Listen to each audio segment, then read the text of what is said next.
So everyone has been able to push the button. Do we have a new delegation entering the room right now? Okay, let's keep the vote open for another 30 seconds. We are confirming attendance now for those that just arrived. If you belong to a delegation that hasn't voted yet, please do so immediately.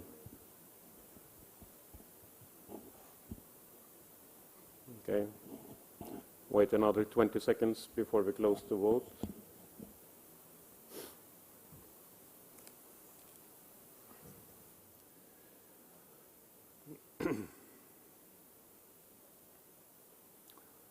Then we close the vote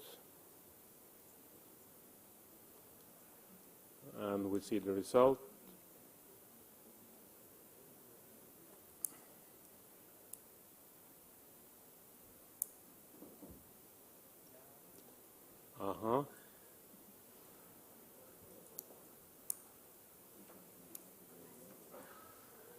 So let's have a look then who are not present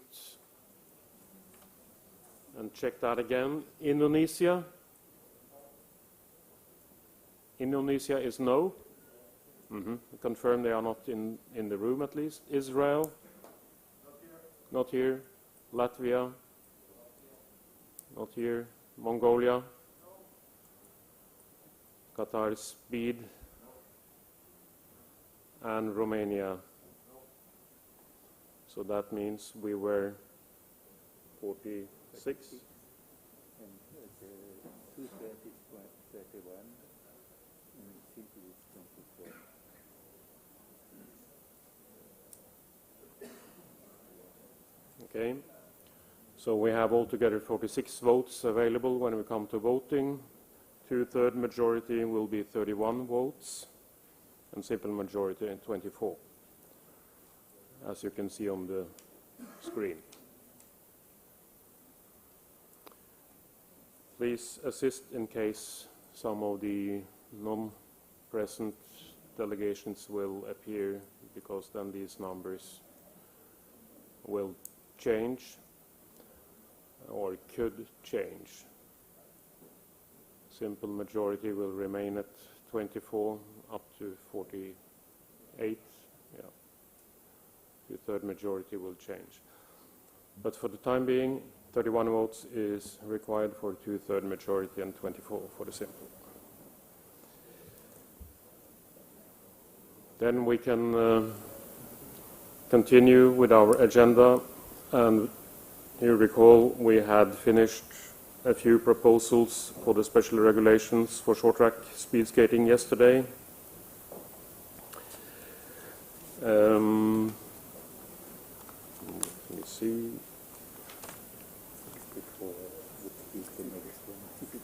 Yeah. We are ready to continue with proposal number 64. And again, like we did yesterday, when it becomes relevant, we will group proposals. And I asked the TC chair to give some advice, which I will then present to you, in case we will have discussion over several proposals at the same time. So 64, this is a clarification. Are there any questions? Seem to be accepted as a clarification. Can I ask you to show your support then for this proposal?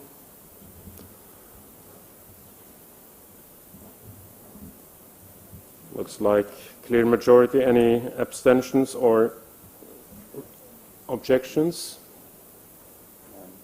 No. So this is fully supported. Thank you.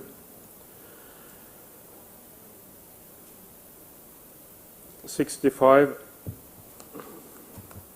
is more than a clarification. It's to avoid a situation where the rule would prevent something that would be necessary, namely to change the standard procedure or the standard rule of 3 days duration. It's not an intention to change the duration of the championships. So this is maybe not necessary. Maybe it's not necessary to have such wording, but it shouldn't. It shouldn't be any strong reasons not to have it, because it dictates the planning. The planning has to be over 3 days. Any questions? Okay. No objections to this that you want to take to the Congress? Can I ask you to vote? Let's take a quick counter vote. Any objections? Any red cards or white cards? None. Thank you. 66 is now a drafting matter after our decisions yesterday on proposal number 61. So this follows from proposal 61, so we don't need to vote on it really, unless there would be any objections. None. So we continue then with 67.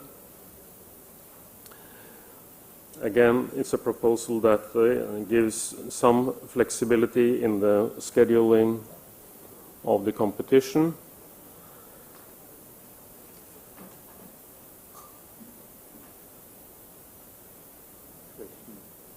Any questions? Can we consider that to be supported? Show that yes, we have a large number of green cards. Do we have any red cards? No. No white cards? Thank you.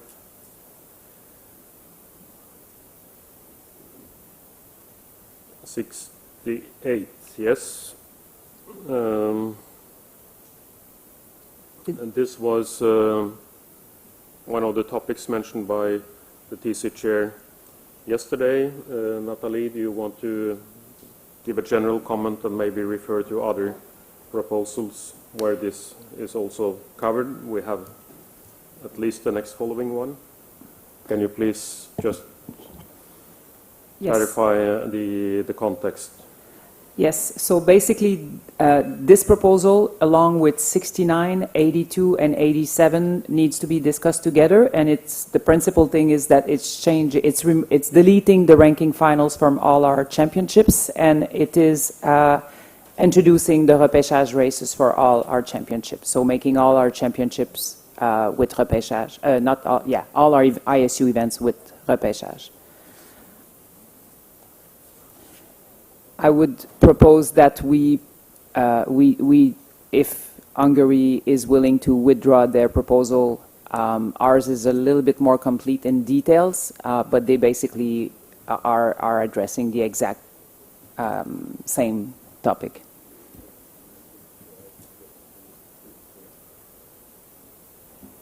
Can I ask Hungary to comment upon the suggestion from Nathalie Lambert?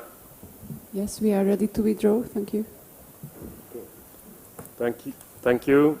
Proposal 69 is withdrawn, and you mentioned one more, Nathalie. Well, basically, 68 is specifically for the World Championship, 82 for the Junior World Championship, and 87 for the regional, the 4-continent and the European Championships.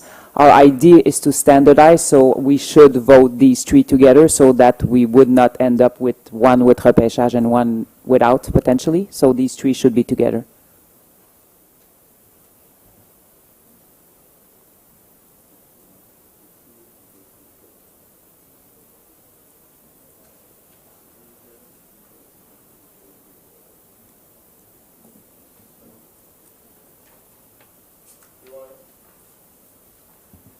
Do I understand it correctly that it's only Hungary that made a proposal for the other ones?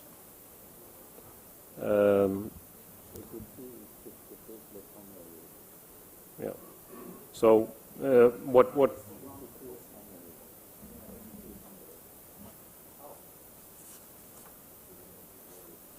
Sorry, I said it reverse. Hungary needs to withdraw 3 proposals because they did it separately. We put ours together and it covers all 3 championships. Yeah. Sorry.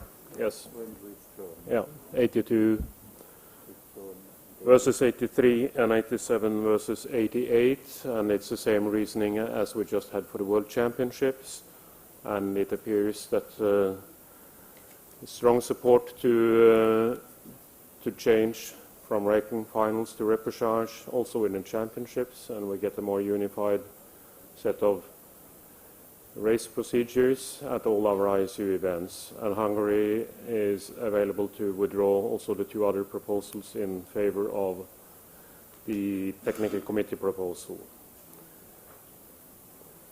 And will you, thank you, Orsi, or please confirm or not?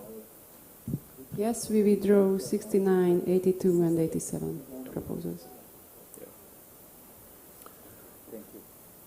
Only 68 to vote. I would then suggest that we can put this under one general vote because it all applies to the same principle. So that means, oops, Only 68 68. and 83. No, Yeah. Okay. Yeah. We put 68 under a vote. Any objections to 68? Well, let's have the green card so we know there is a majority. Thank you. Any white or red cards? Abstentions or objections? No. 70.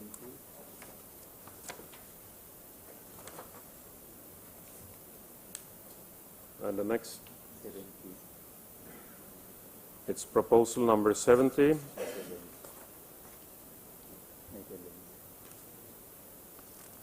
Yeah, or shall we just take those? They are withdrawn. Yeah, but there is a technical committee proposal there withdrawn in favor of 83 and 88. What is 68? No. For clarification, proposal 83 and 88 from the short track technical committee remains.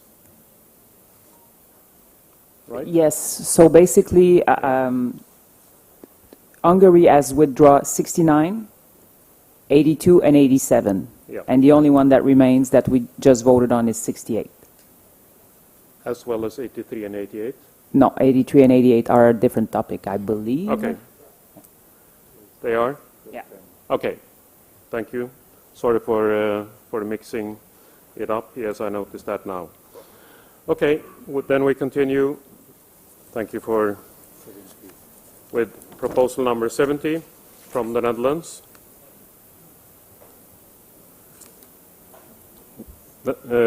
Yes, Netherlands. We would like to withdraw this proposal and would make a recommendation if it could be put into the World Cup communication to have the flexibility. Thank you. May I? Yeah, Hugo Hernoff. Sorry, just for clarification, we would like to have it in a communication. I would rather suggest to put it in the ISU organizers memorandum, which is the right tool to define this. Okay, thank you.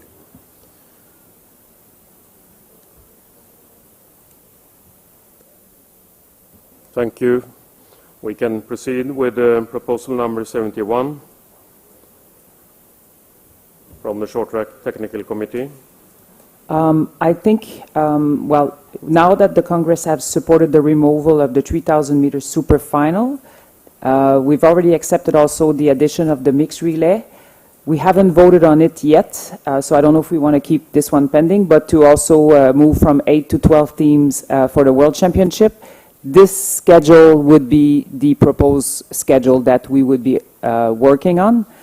So it's, yeah, I don't think we can say it's drafting at this moment because we haven't yet decided on the 12 teams versus 8 teams for the relay. So I don't know if you want us to keep this one pending the decision on that.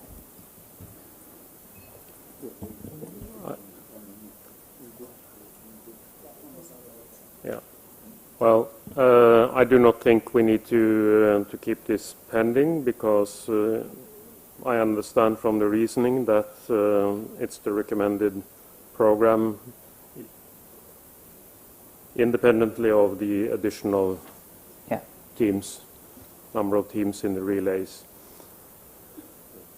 So this is an adjustment to the fact that we'll have the mixed team relay included in the World Championships, right? Yes, and the removal of the 3,000 meter super final. Which is already been approved. Are there any objections to this, or anyone wants to take the floor on this proposal? That is not the case, then we can vote. Those in favor?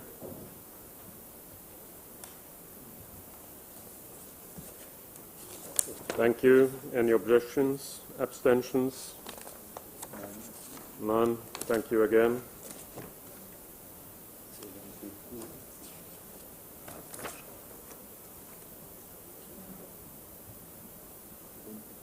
'72 is I would say drafting. We're saying that the main program would be on the last 2 days. So if we have only 2 days, it will fit. And if we have 4 days, which is a proposal that we have for the Junior World, then it's the last 2 days that will have main programs. Yeah, it's a more generalized wording covering situations where the event might extend over more than 3 days, right? So that should be straightforward. Anyone wants to speak on this proposal? None. Can you show your votes, please, in favor of this proposal? Thank you. Any against? Abstentions? No.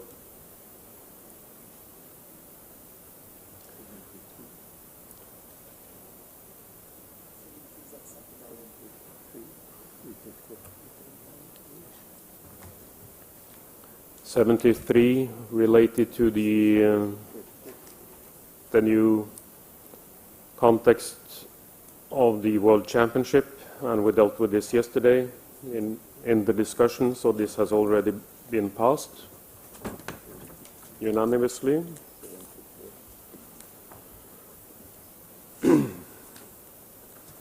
So 74. 74 is another one that supports the right for specialists. So basically it gives you the opportunity to change skaters for the distance within your maximum number of entry. So you can, now that it's a single distance, use your specialist. Yeah. So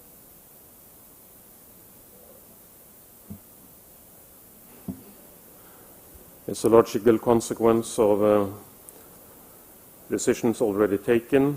Anyone want to speak on this? No? Then you want to vote on it?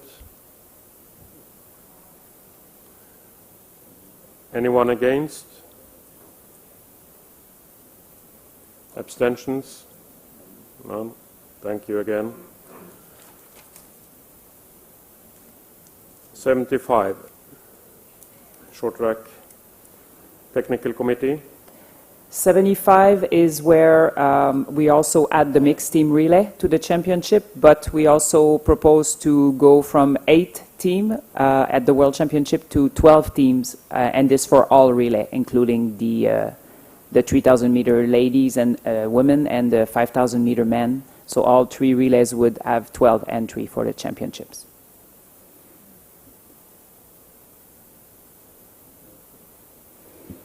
Any questions? Everyone supports the increase to 12 participants in the World Championships relays. Apparently, can you confirm by showing the green card? Thank you. Anyone against? Abstention? None.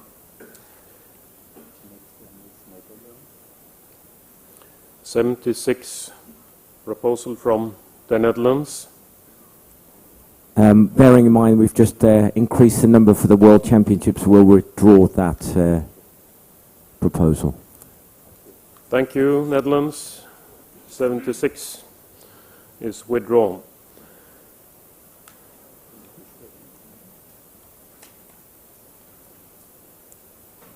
'77 is now a consequence of decisions already taken, so we better accept this proposal.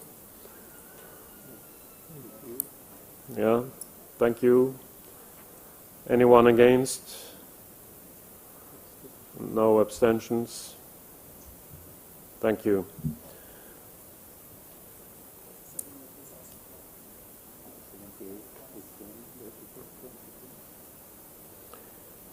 '78 is also following from decisions taken yesterday. Any questions? No questions. Then we can vote.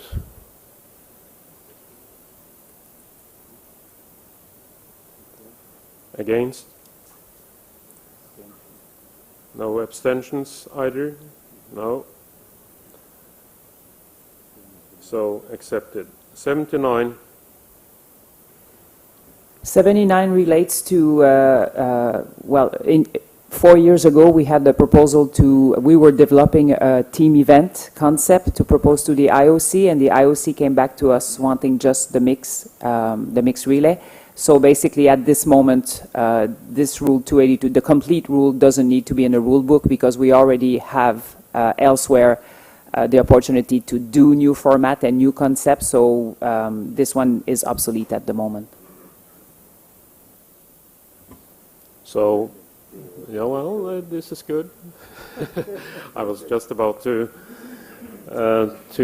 clarify the historical background. It's all history now, but at the time of the Congress 2018, I think we just put a generalized ruling so that we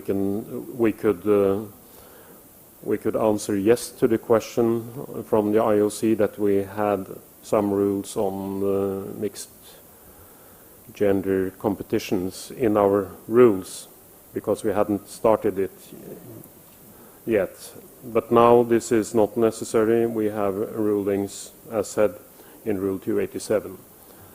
I think you already showed your support for this. Anyone against? No?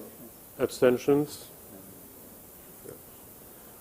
We can continue with proposal number 80 from the Short Track Technical Committee. Yes, so this proposal has introduced two things: the mixed team relay for the Junior World Championship, but also the possibility to plan the event over 4 days.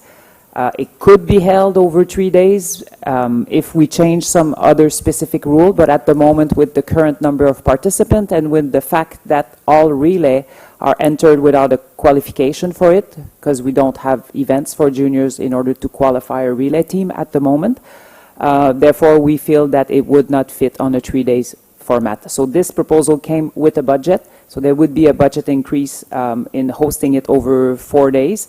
And what we want to make clear to the Congress is also the fact that we would be trading the official training day, which is a custom that you are used to, in order for a racing day. So the event would be still 4 days, but there would not be an official training day included for the Junior World Championships.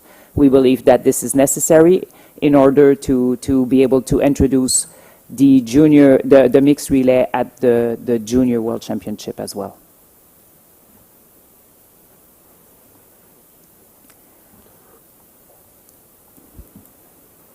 Any questions? One question? Two questions? Susan, Susan Sandvig Shobe, U.S. Speed. At the junior championships, is there a possibility that the mixed relay could be from different ISU members if the smaller countries don't have enough people to compete? No. Okay, I just was wondering, in the juniors, not in the seniors. We do not have the rules in place now to mix a team. I know this was done as the youth winter Olympic, yeah, not anymore also for that competition.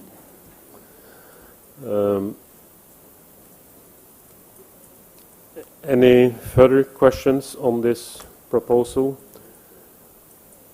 Before going to a vote, and I indicated this already yesterday, I believe, the plenary of the Congress already approved the introduction or inclusion of the mixed relay in the World Junior Championships. We have been looking at the practical consequences for the coming season.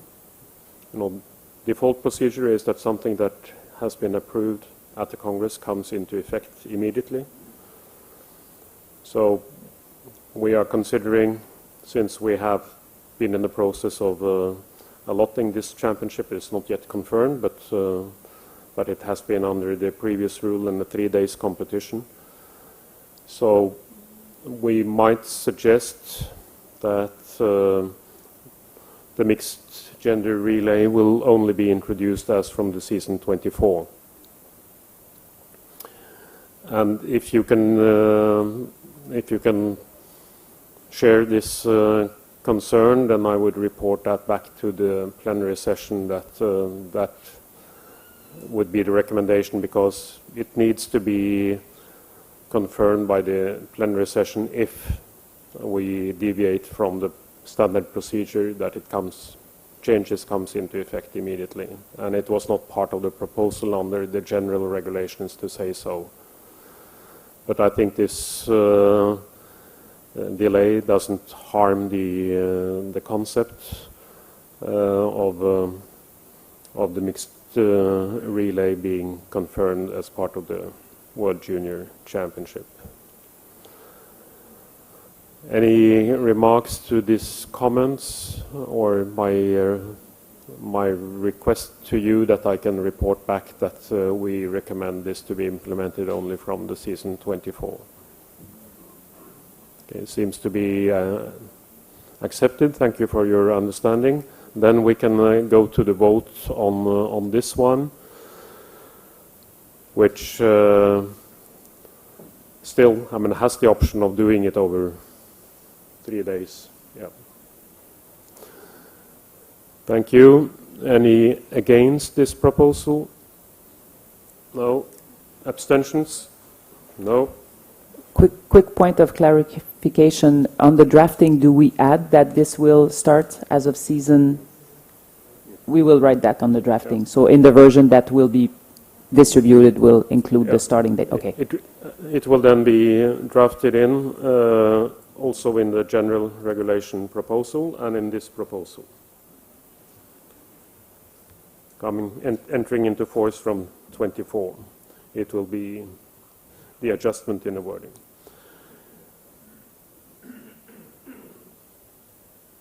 Then we can continue with proposal 81. Can the speed?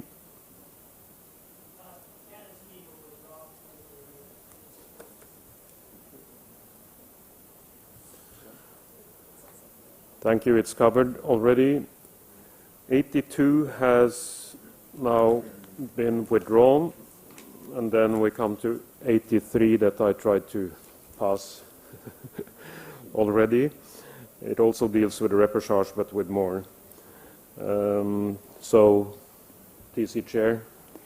Well, now that the 4-day event has been accepted, this would be the proposed schedule for it. So this one is accepted already. Yeah. It's a consequence.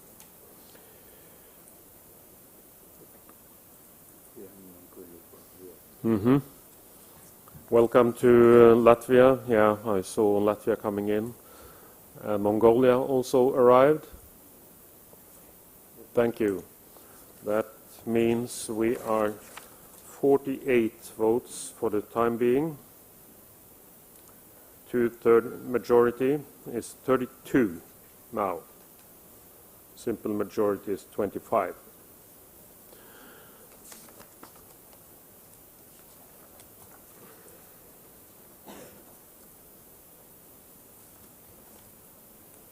And now we were 83 confirm. So we move to 84, which So 84 in the agenda that was distributed, somehow there was a typo mistake. So basically, what it needs to read is the word 32 should be underlined, because that's a change. And you should see 16 with a ratify that has disappeared from the agenda. Sorry about that. So basically what this proposal does is give more opportunity, as I mentioned yesterday, to have a third skater for the Junior World Championship. Now that we have a mixed relay and we have a 4-day event, there's more opportunity for skaters to race. So instead of picking the third one only from the results of the top 16, we are extending it to the top 32.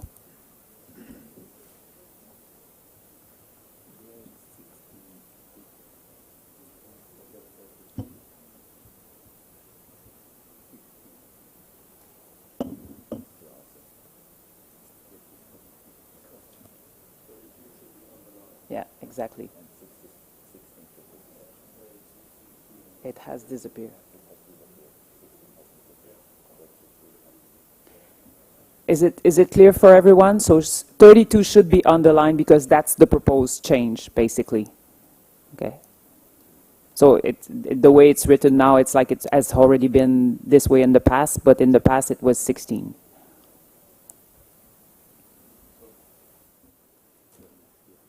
proposal is actually the same, but it wasn't clear what the change was. But the change is that the basis will be the 32 best competitors over distance that defines or is the starting point for getting the quotas for the next championships. So this increases the participation in the championships, possibly. Yeah.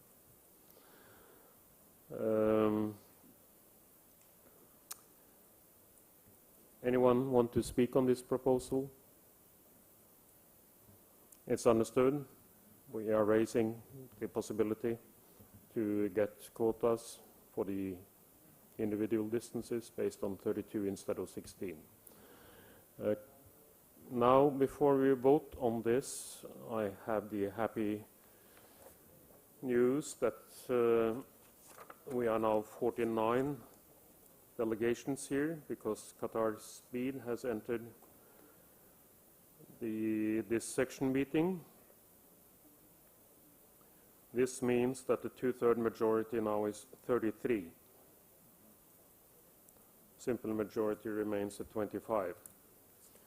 Can we vote then on proposal number 84 from the Short Track Speed Skating Technical Committee?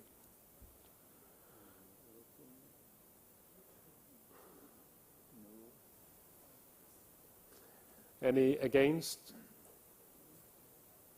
Any abstentions?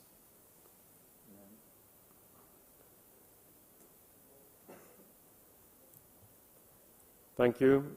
This proposal is also accepted unanimously. We can move to 85, which is basically cleaning up proposal. It's partly duplicated in the current rule, and it belongs to the technical rules by principle. It shouldn't be in the special regulations. Are there any questions to this proposal? Okay. Can you show your votes, please?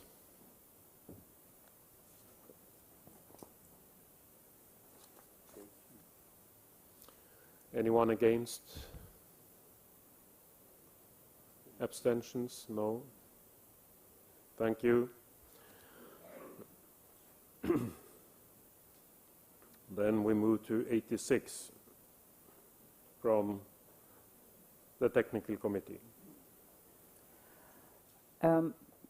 86 address how we would be ranking skaters in the future at the Olympic Games. So currently we have 3 different ways to rank skaters or team with a penalty in a final.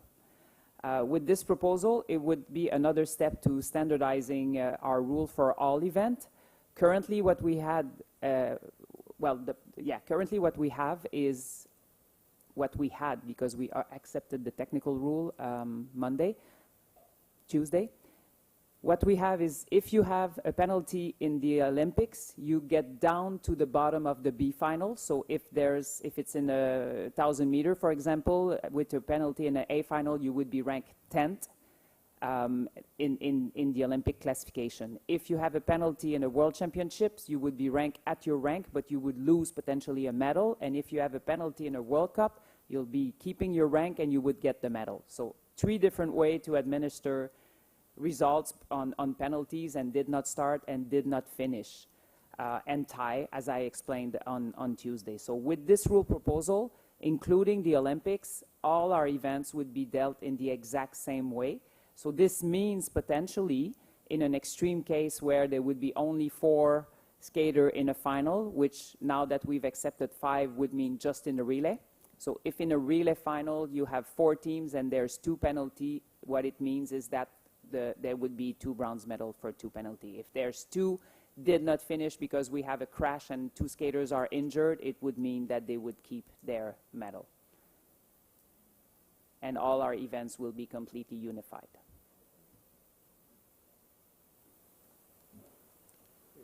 Any questions to this? It's clear for everyone.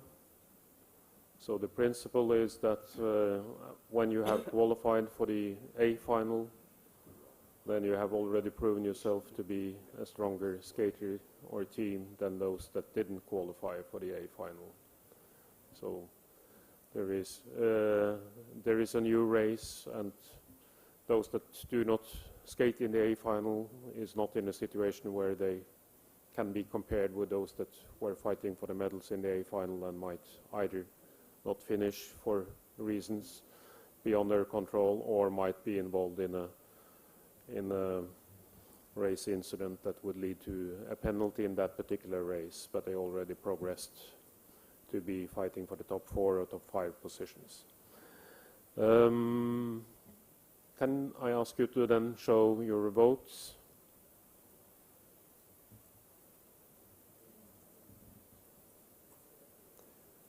Thank you.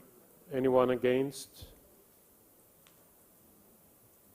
Not the case. Anyone abstaining? No. So this is also approved unanimously. Right? Yeah. 87 Hungary was dealing with the repechage. This has been withdrawn, I believe. Thank you. 88. 88 is the new proposed schedule, so this one is a consequence of adding the mixed team relay and the cancellation of 3,000 meter. So we can go immediately then to a vote on this.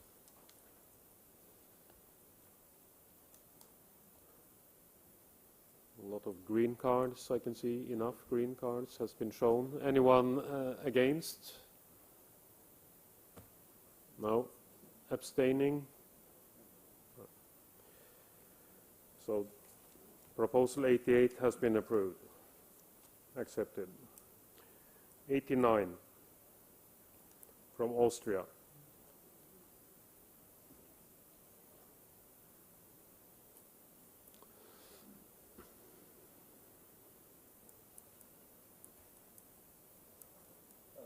Yes, we feel, just concerning the continental championships, that means for the European championships and for the continental championships, we feel we could have more skaters participating. And also for development reasons, there should be at least 2 skaters per country allowed in the individual event.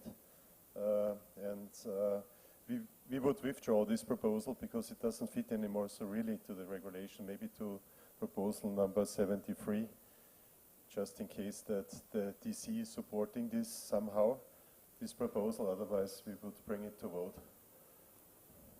But we are open to amend 73, this proposal, what we agreed yesterday. But I'm not sure, I hope that you support this. Thank you. Okay. I don't think you need to withdraw this. Just a point of clarification, because 73 means that if you have only one entry, then you would bring only one skater. But if your proposal makes it that you have a minimum of 2 entry, then you start reading our proposal in 73 as 2 as the minimum. I don't know if I'm being clear here. So the fact that we accepted 73 doesn't mean you need to remove this proposal. You can have this proposal on the floor and ask the floor to support that the minimum for those championships would be 2. I don't know for the continental championships, maybe also 3. I have no idea. This is up to you. Because the continental championships, we had to cancel the first day in the first event. It was 16 participants and the same effort for the organizer. The TC supports this proposal, this particular proposal, for 2 reasons. One is we already accepted the mixed team relay with 12 teams, so already you have a lot of teams that will, you have more than half your countries that will travel with 2 and 2, so it doesn't increase, it doesn't raise the number of participants or the cost significantly. There would be an increase because you do have some countries that don't have relay teams. So just as long as the Congress understand that there will be anywhere between 5 to 10 extra skaters in those events and supports that, then yeah.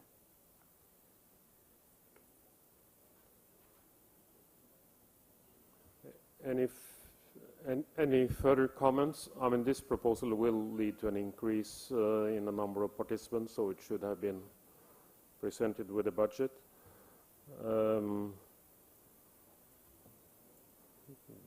This remark has to be made. But of course, the budget depends on the overall budgeting of the championships. This is a concession to the Europeans and to the 4 continents countries, so they will be hosting these championships and need to be aware that it's not necessarily so that the contribution will cover potentially extra costs. Yes. By increasing the contribution. So I want to make that clear, so we do not get the situation that the adoption of this proposal will lead the host to claim additional contribution because of this. It's understood. It should not make a huge difference, I believe, for the reasons that also Nathalie just mentioned. Can we then go to a vote on this proposal?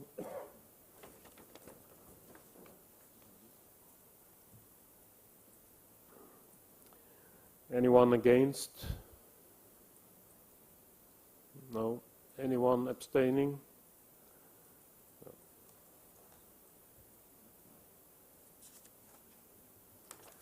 Proposal 89 has been adopted.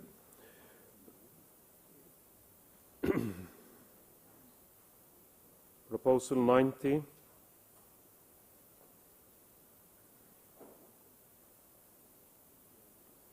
Is now only a drafting. Yes. So this can be considered as accepted.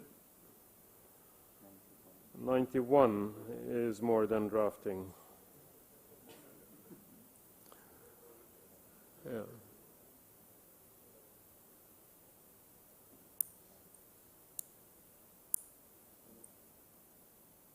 I apologize.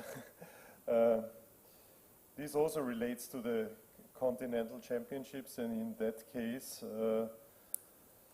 Looking back to the previous years, it was that for the 4 continents we had approximately 5 teams on the start, and for the European Championships we had 9 ladies and maximum 14 teams in Europe, and we let them make the qualification over 2 World Cups, European World Cups.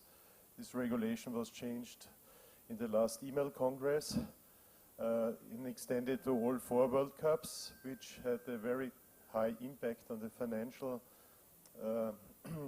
situation of the federations during the season, because now we have actually to run the qualification event for the continental championships all over the world. We have to attend in the World Cups. For the World Championships, we increased today the number of participants to 12 relays, which is good. That means actually there is also no, for the very big countries, no qualification anymore. And I think for the European and for continent championships, of course the team should participate in the World Cup to keep the level, and therefore we also say for the continental championships there should be no qualification event anymore for in the World Cups, but of course considering the limit times of the World Cup, so the same attendance. This is also for safety reasons. But the continental championships should be open and should be not a financial barrier that we get also new relay teams to the sport of the continents. That means if new relay teams are developing, the federation do not have the money to attend in 4 World Cups.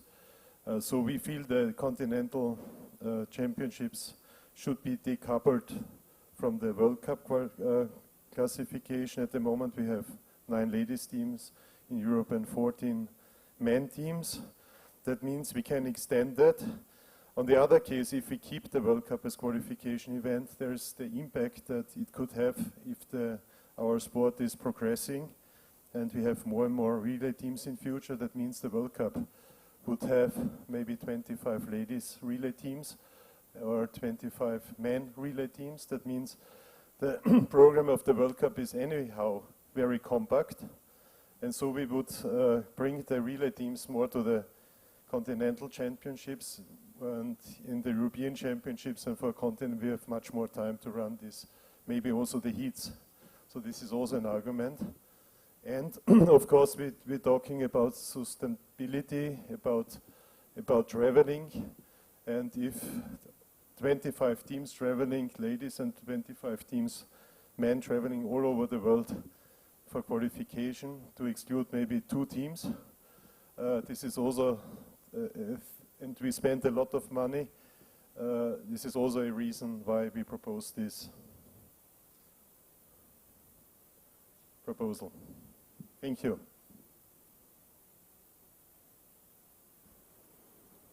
Thank you, Austria. Any further comments? Technical committee. The technical committee is not in favor of this proposal for various reasons. One is the championships are a prestigious event and a finality, and it should not be open to everyone without having to qualify through events for it.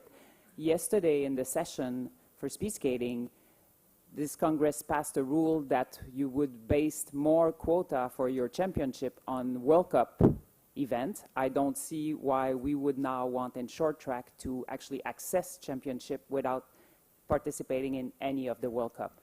We do see potential seeding issues if we end up with multiple teams not doing any World Cups, as okay, they would have an entry in the championship, but they would have absolutely no seeding because they would have no ranking. And we also want to point out that we agreed for the minimum two participants. We supported that because it was covered elsewhere for the vast majority of the athletes. But if, for instance, you have now 17 teams, or in a few years 18 teams participating in the championship, this is a huge cost for the organization. I just want to finish that in your rationale, you said that teams ranked beyond 12 could bear their own costs, but this is not in your proposal. So in the rule book, what we will write, we don't write the reasons. So now, the way this proposal is written, it would be covered at the cost of the organization, which is a huge increase.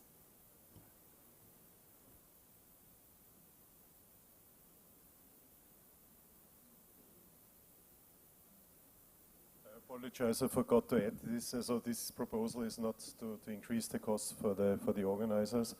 I wrote in the reason given and for the financial impact that we say all teams beyond 12 should pay their own costs.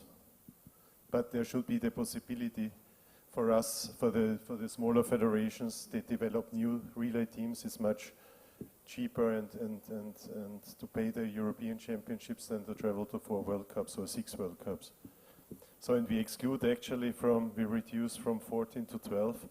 So we run a full World Cup series with the relay teams to exclude 2 teams. And this is the reason why we made this proposal.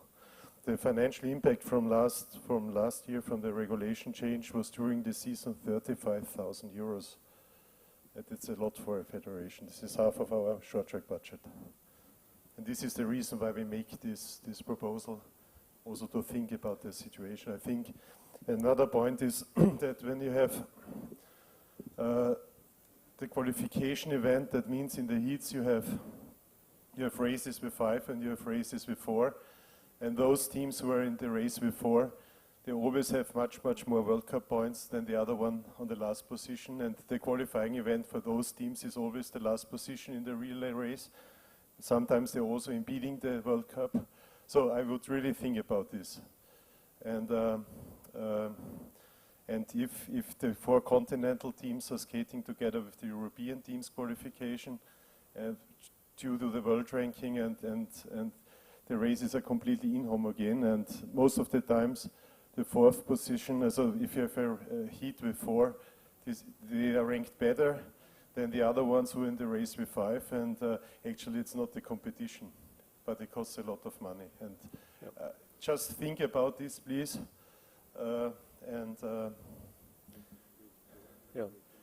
And for the 4 continentals, I think we do not need any qualification because we have only 5 teams. So, it is. I understand also your arguments. So it's. Okay. Go ahead. So what you're addressing is mainly, what you try to address with this proposal is mainly the fact that the proposal that was accepted last year, with huge number of yes and no comments at the time where we could have discussed it, understanding that this was a virtual voting and we could not have this live discussion, is really what you don't like. If you're willing to withdraw this proposal, in 2 years we will come back to you with a revised proposal, because we don't have one now, so we cannot change it now, but in 2 years we will come back with something that is more similar to what existed in the past, instead of making it on all World Cup for the selection.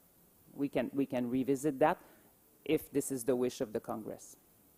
Before you move further, Herman, you have used your opportunity of 2 interventions on this proposal. Actually, I would like to bring it for the next 2 years to vote, because there's another argument that the teams now, the federations after the Olympic year, they do not get any contribution, extra contribution. In the Olympic year it was manageable because it was Olympic years and we receive a lot of funding for the Olympic Games qualification. But 1 year later now, in this period, we do not get extra money for this. And as you know from the past, a lot of relay teams were only going one time to Asia, but not to North America, or opposite way. Herman. Thank you. Thank you.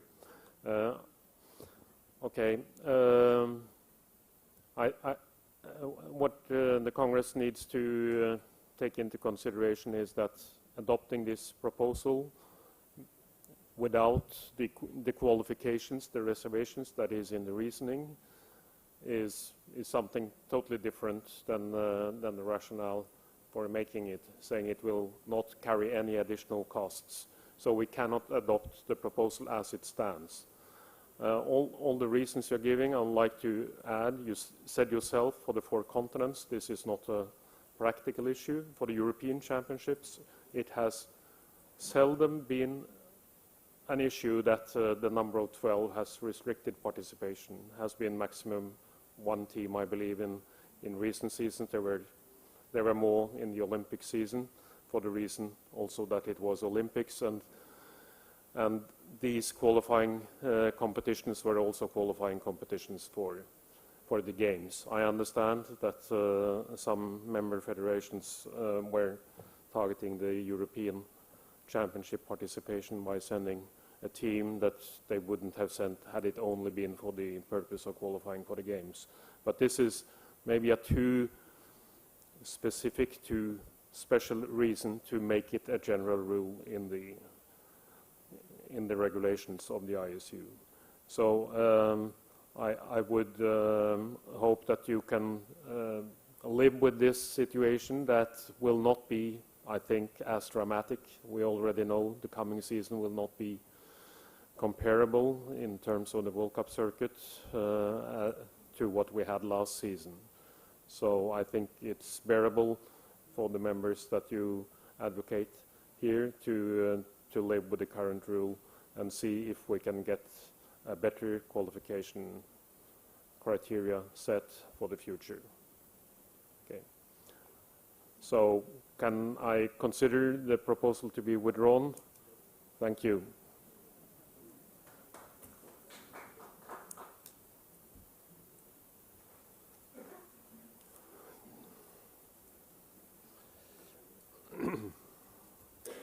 '92. Drafting. Yes. Can be considered as already accepted. 93. Same thing.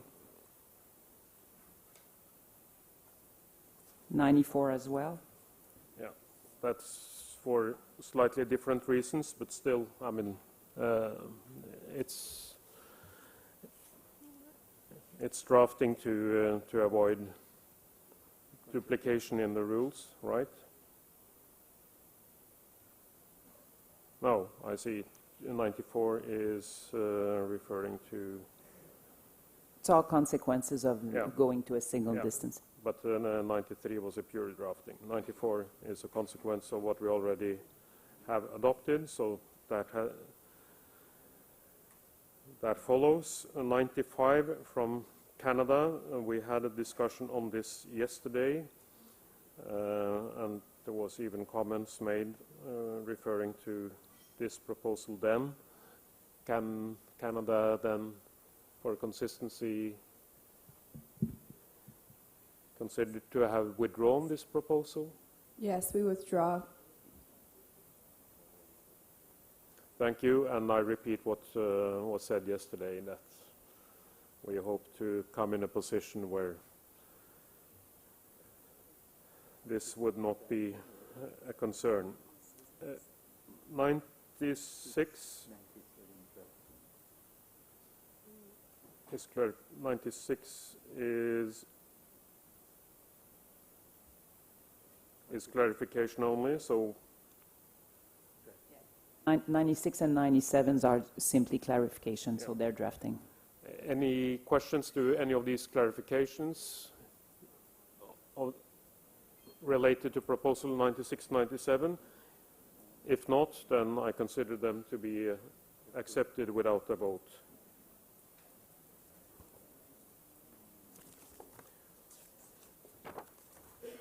'98. 98 is clarification. It explains with further detail how we are making the current world ranking. It's not changing how we're making it. It's just providing it with a little bit more explanation. That's how we do the seeding.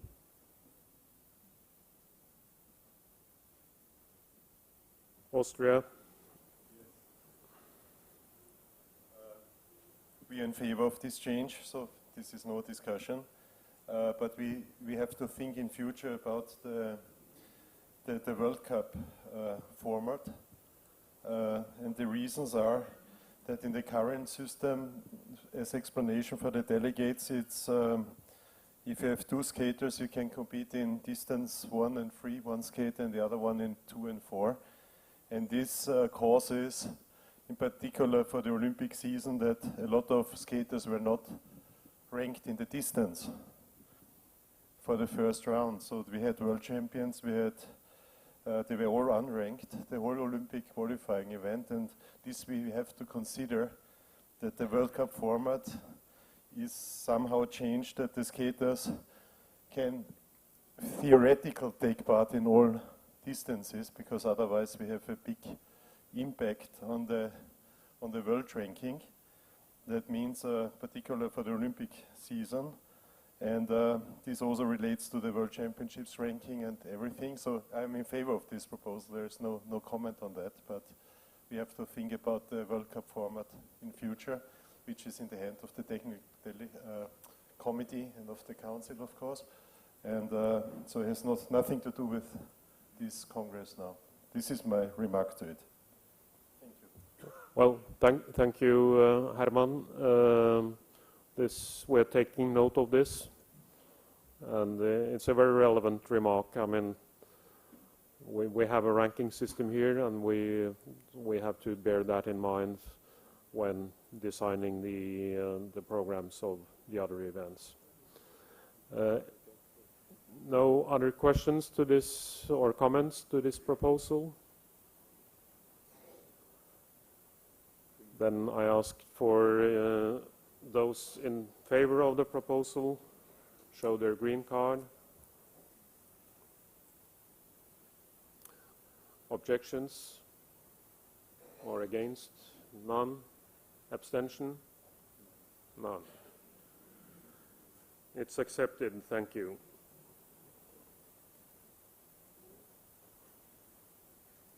And 99 is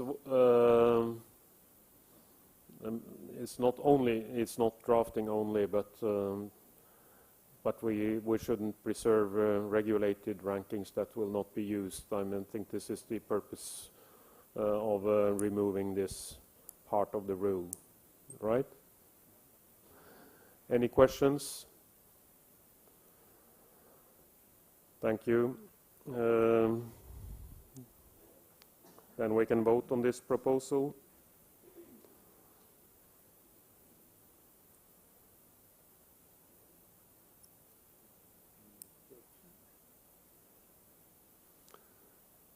Anyone against?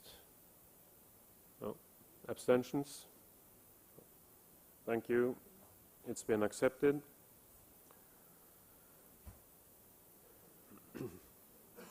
We're moving into the hundreds.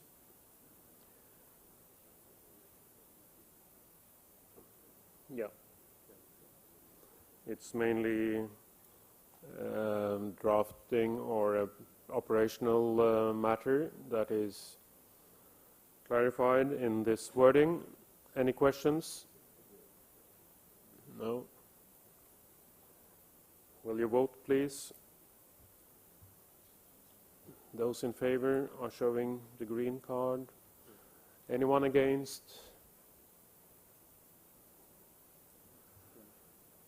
Abstentions? Thank you.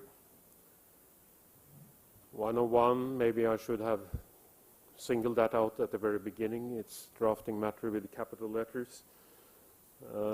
So this shall be adopted unless anyone claims it's more than a drafting matter. Any comments to this? No, then this will be included in the new regulations. 102 was a key topic yesterday, so it's been adopted. 103 is another drafting matter. Any questions to this status as a drafting matter? Okay, so this is also then adopted, and we can move to 104.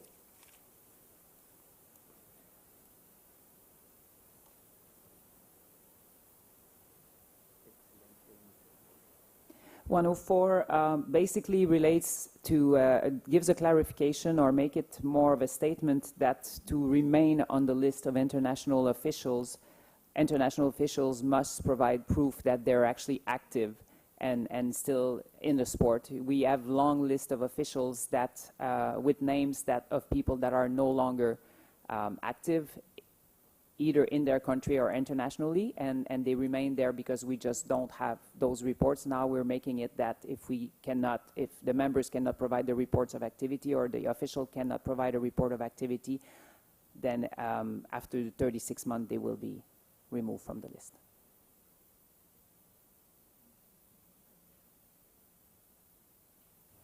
Any questions or comments? None? Then we can vote on this. Those in favor show their green card. Good. Anyone against? None? Abstentions? Thank you. It's unanimously accepted.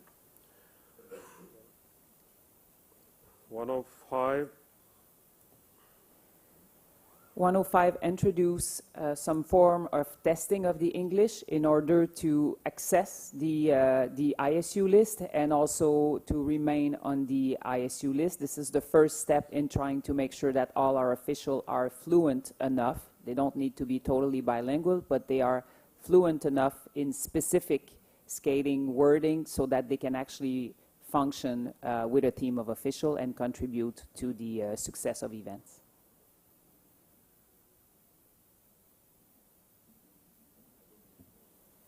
Any questions or comments to this proposal? Could add that the technical committee has initiated an activity to run this type of testing, and I understand it was very well received from participants as well as from the point of view of the technical committee concerning the outcomes of this activity. Then we can go to a vote. Those in favor of this proposal? Thank you. Anyone against? Abstentions? None. Thank you very much. This is important message to pass. We already had in the rule that you shall, maybe the previous rule was stricter, in fact, but didn't have any ways to actually follow up on it. And now this has been introduced, and I think also other committees, other disciplines can benefit from what has already been tried out recently by the Short Track Technical Committee. I haven't been advised about the coffee break timing today. Is it the same as yesterday? Okay, we can take a couple of more proposals if we keep the current speed.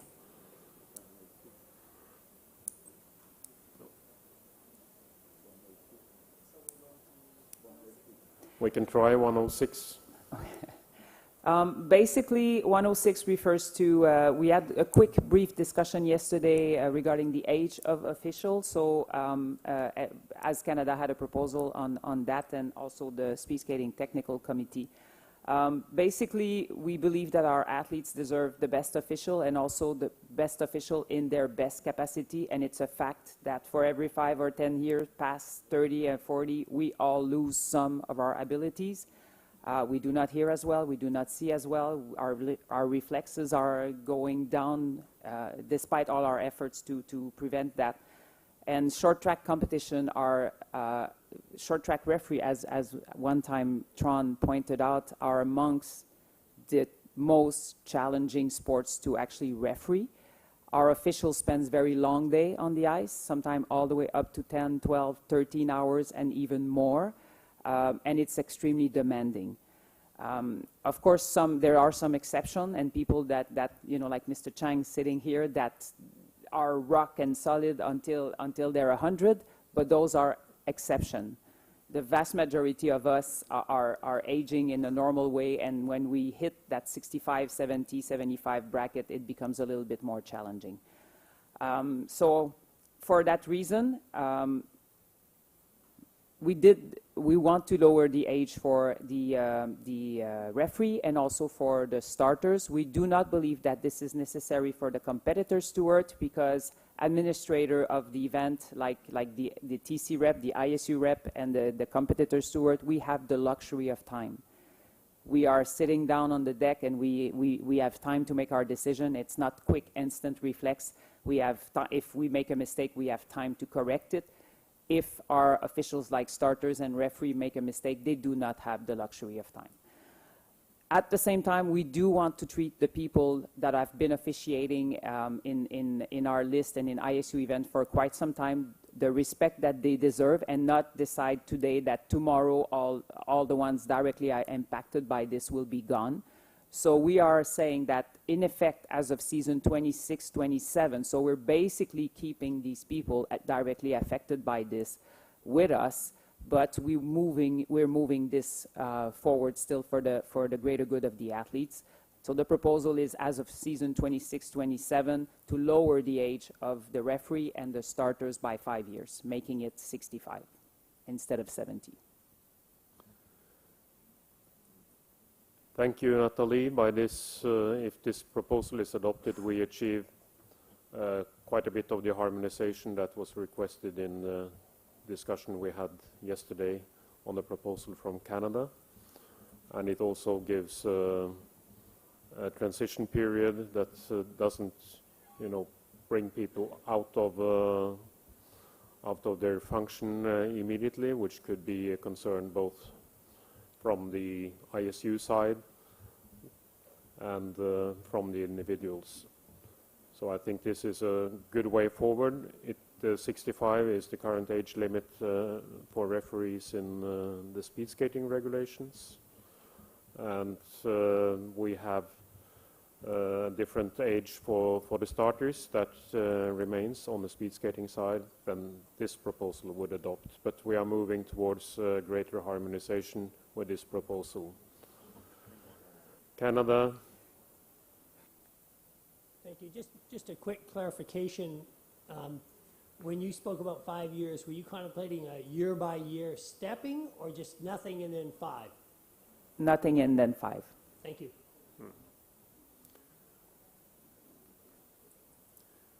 So it's clear to everyone now what this transition period means. It means that officials that are now on the list, they will have the same career perspective, to put it like that, as they would have without this rule adoption. It only takes effect after those that would be hit by the new rule would already be out of their function because of the 70 years rule. Any other questions or comments? No? Then we can go to a vote. Those in favor of this proposal show the green card.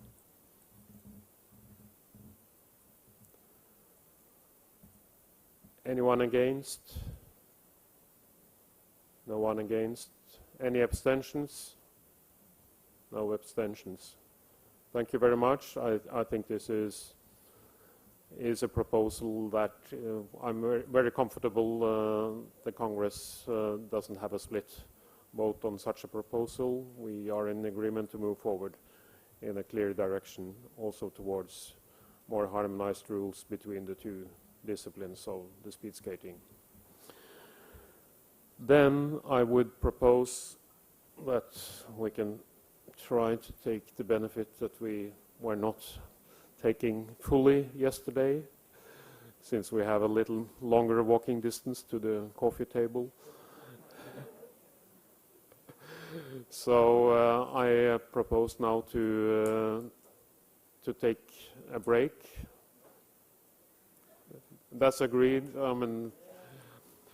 Thank you very much. And how generous can we be with this break?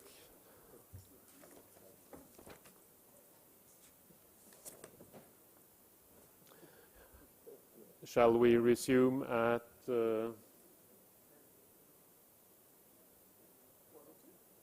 Then let's make it 10:50. Then you will have the time to mingle with our figure skating colleagues as well. A reasonable time. Thank you very much for your attention during the morning session. We meet again at 10:50.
Thank you for your patience. We'll resume the meeting.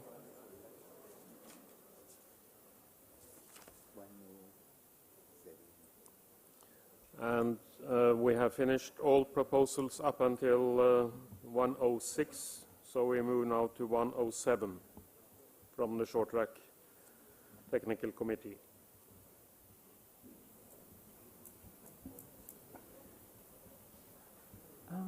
107 is to update the rule book based on what's happening now. It serves two things. The first one is ISU is now basically naming all the officials, so the organizing committee are no longer naming one or two.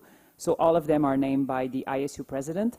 And the second part of it is just you see that there's an S with assistant referee video, which is the important change, and it's basically to allow us to use two.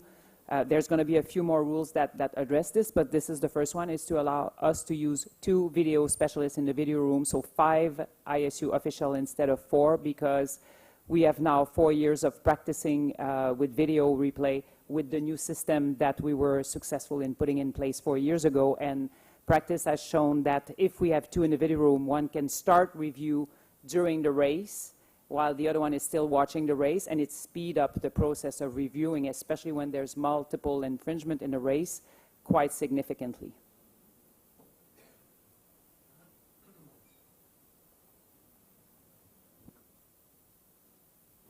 Any questions?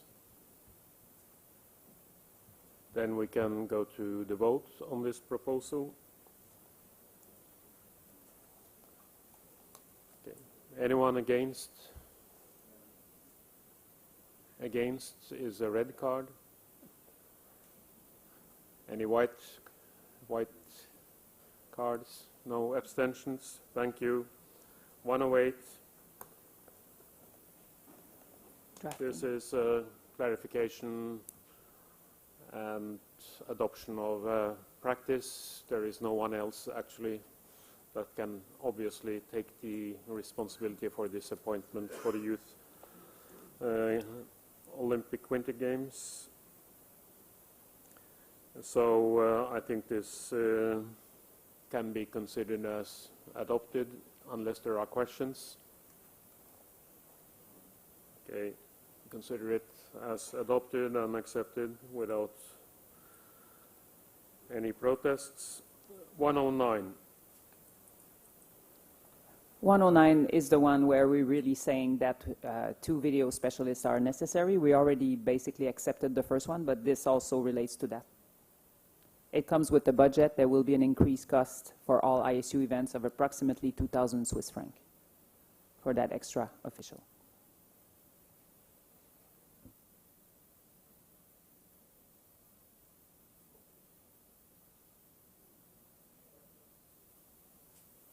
No questions, but already some votes in favor of this proposal. So please show your support by showing the green card. Okay. Then we can ask for any one against, no one against, and no abstentions either. Thank you again. 110. It's again clarification.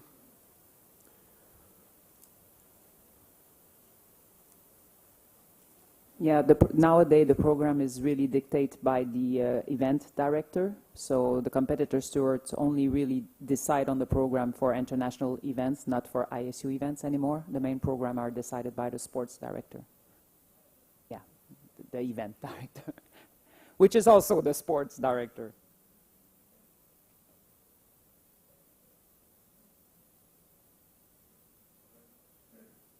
Sorry. Any questions?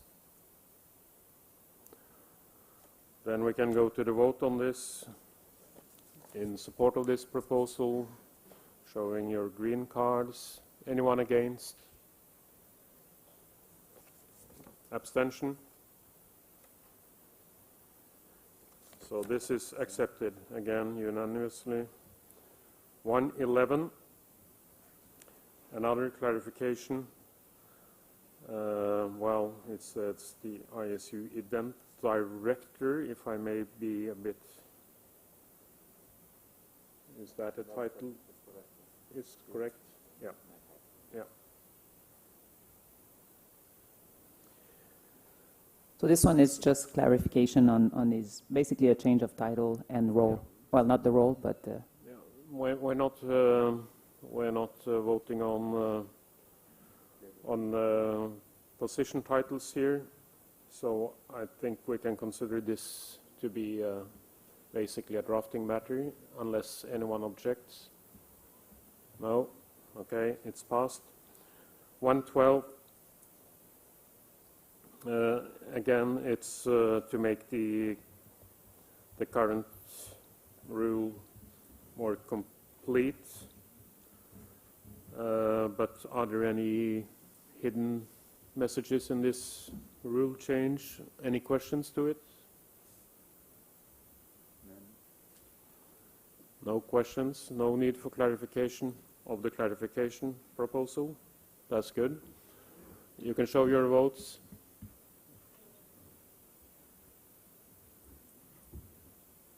Thank you. Anyone against?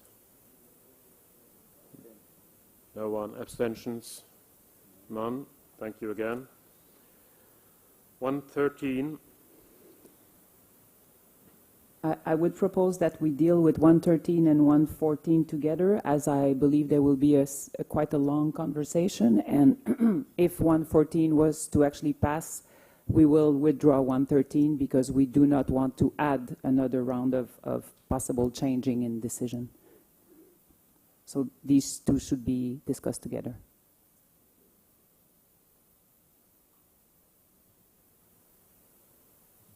So, to make it clear, these are two different proposals. The proposal from the technical committee is dealing with the possibility that the referee, considering that during the race the referees are mainly concerned with racing rule violations and may have missed, is that the logic? May have missed an advancement situation because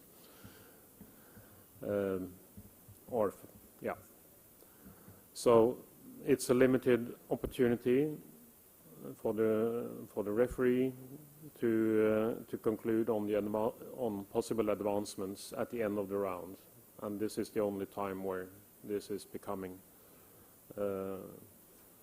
necessary to have a conclusion upon, because the next round is not composed until all the races are finished. Whereas proposal 114 is in a different domain, really. So, but I think what the TC chair was referring to was the fact that, well, if 114, that gives the opportunity, the proposal has the idea to give the opportunity to ask for a review of a situation that has happened, then this would also cover situations where advancement would be the topic. So this is the link between the two proposals, but they are actually two different proposals. So I'm not sure I totally share the view of the technical chair here. We can deal with the first one, which has a limited scope of having this opportunity to make sure that also advancement situations has been properly dealt with and have not been overlooked in the heat of the night, so to speak, when the penalties are confirmed. Are there anyone wanting to speak then on the technical committee proposal? Yes, I want to. So just for clarification, we're going to discuss them separately. That would be Hugo and your recommendation on it? Okay. So basically then 113 is only in cases that have not been carefully reviewed by the referees, and sometime in closing a race. I would say most of the time would be in relay. Something was not seen, something happened that was not A clear example would be what happened in Beijing with a relay where a transponder had a malfunction and computed a lap that really did not exist and that was not seen. It's impossible to see this during a race, so the race was actually closed without the referee being aware that this had happened. And after the fact, went back to review, and it was a technical mistake by the transponder, and the decision was corrected. With this in the rule book, it opens the door for things that have not been reviewed for whatever reason after the results have been published.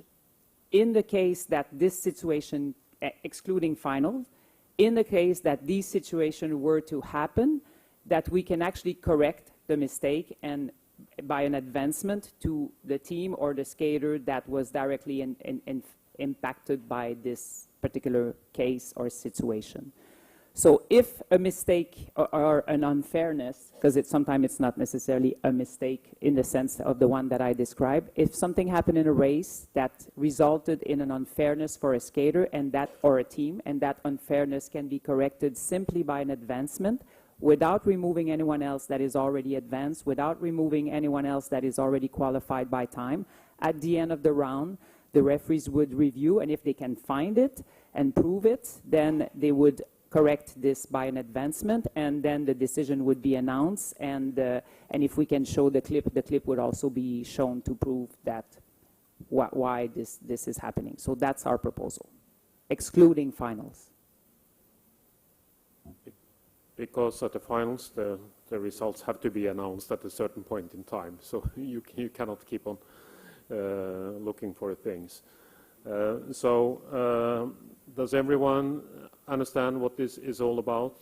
It's a limited, restricted opportunity to advance a skater that has been disadvantaged at the end of a round in a race that has already been completed and where the decisions on racing rule violations have already been concluded by the announcement of the result of that particular race. Yes? Yeah, Ippolito, Italy. One question. How is the procedure to make the referee know that there may be a mistake, in order to avoid that coaches start yelling from one side to the other of the ice rink? So maybe you should set a procedure on how to make the referees notice about mistake. Yes, good question. Thank you for asking it. I think the easiest will be to come to the deck and inform the competitors but without screaming and come angry, because now you know you can actually do this. So come calmly and politely, and we will listen to the request. Okay. Does that make sense? Yeah, okay. Makes sense. But everyone should then know what is in the rule. This will only take place, the referee will only do this after the closing of the last race. So that is there is a small time window there, and I think this may be communicated event by event in a way, how to do it. I mean, there was no request to put it into the rule, but it's fair that it has to be known how to make a case, if that is the case. Yeah. Yeah. So this review would happen exactly as Strand said, at the end of the block. So we're not stopping the flow of the racing. But if something happens in race number 2, for instance, you could still come to the deck and tell the ISU, or the technical representative will take note of it, and then at the end we will inform the referees, and then they will review if that can speed up the process. To this, Netherlands? Yeah, yes, I think that's a very good discussion regarding the process, and I think the idea behind the race review card was more related to the process than the actual what's happening afterwards. We certainly support this proposal, and we would be willing to withdraw our own proposal as 114, giving the idea of the technical committee, talking about how the process happens. I think we were all experienced what happened at the test event in Beijing, and we've got people shouting, and whether the introduction of a form of sign, race review card, we need to give it a name, but we need to address the process, how this happens. Otherwise, you could potentially have lots of people running around to the competitor steward. You could potentially, if it's a very important event, you don't always have the accreditation rights to walk all around in the field of play, etc., etc. So I think these issues have to be addressed as well. Thank you, Netherlands. Very, very valid input we got here. I sense that there is general support for this proposal, which would prevent situations that no one wants to take place. So then we also have to make sure that it's well understood that this option exists, and that we're not coming afterwards and someone realizes that now it's too late to make a request. I'd just like to see one word, and what Natalie described was extenuating circumstances, and I really think that should be there, under extenuating circumstances.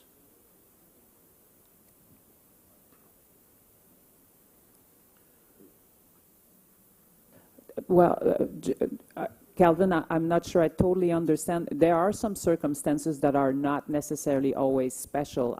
Let me give you another example. Sometimes things happen on the infield, or things happen with a relay in the last lap, and it doesn't necessarily get seen during the race because it's not so easy to referee a relay with 16 people on the ice. These would be considered under this as well. So if we can clearly prove that a team did relay in the last lap, for example, and that a penalty was not given, and the team next raised this, it's not a special circumstance, but it would still go into review, and it would still be corrected by an advancement. So I hope this is clear. My extenuating circumstances were essentially if there was a crash in the video or some technical problem more than that, right? That was the extenuating circumstances. You've just increased the number of referees back up to 5. We used to have 5, right? And now you've got 5 referees again. And really, the decision is on the head of the chief referee, but he's got other people there too. So there's 5 people essentially making that decision.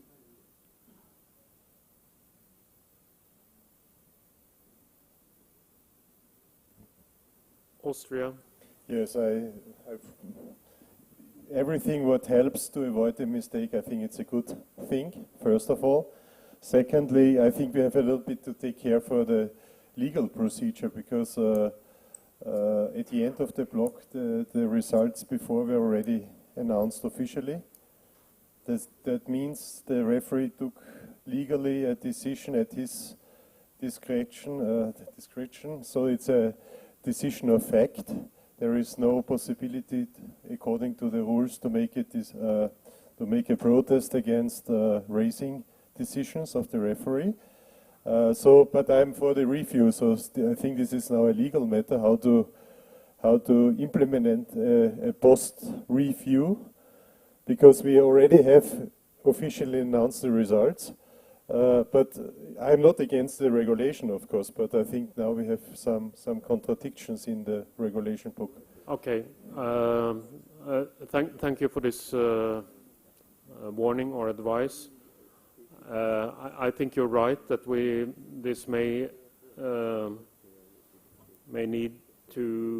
need a closer look at some of our definitions. From the top of my head, I could offer one way around this, because the advancement is something that has an impact on the next round. So, I mean, the calls, the results are the ranking, the official times, and the penalties. So that remains. This cannot be changed according to this proposal. It's just the situation of a skater where based on results that have already been concluded. So you can,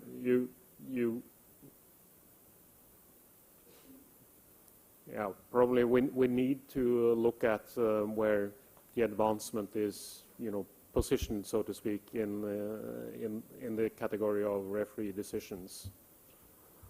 Do you have any concerns, Mikhail, with treating advancement as a different type of race decision, which is what is yes, at stake here? Indeed. The current version is clearly saying before the results of the races have been announced. This is the wording. And now the discussion goes after the results have been announced. And this is... Yeah.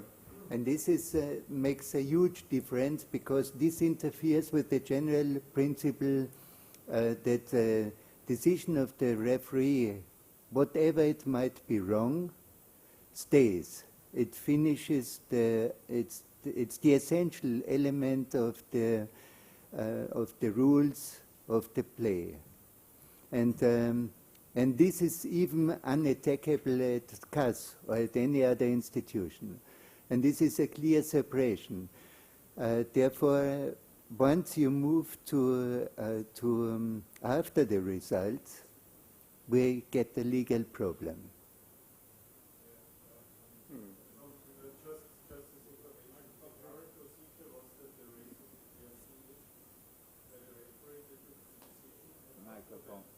Please. Go to the microphone, please.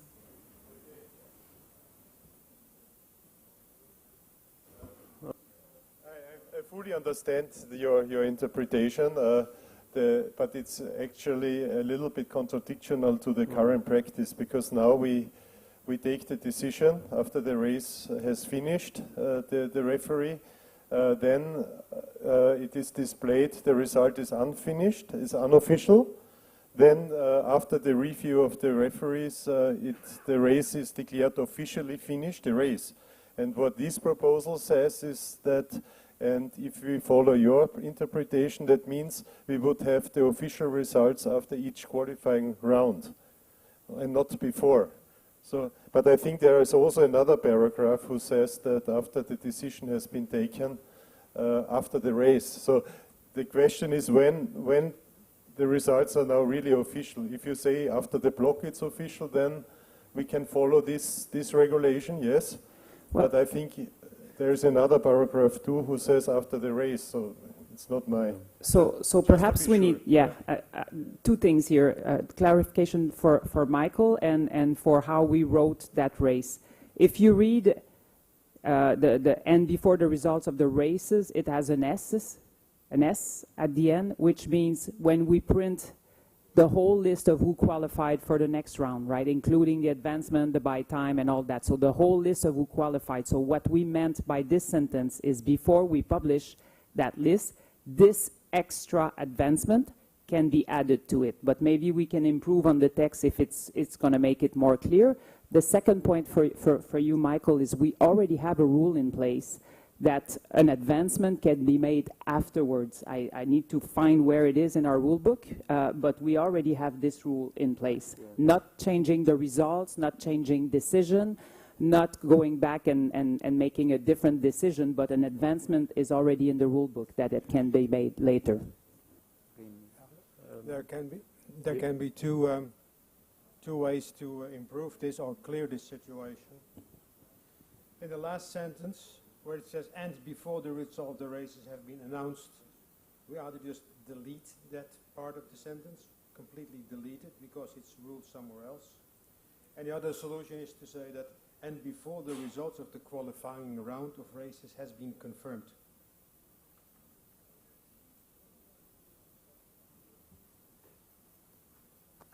I kindly asked the forum, the Congress, to give us the possibility to finalize the text, because this is really a decisive element, understanding what you mean and what you want. So when you support this proposal, please, the text shall be given to the drafting committee for the finalization according to the clear will of this Congress.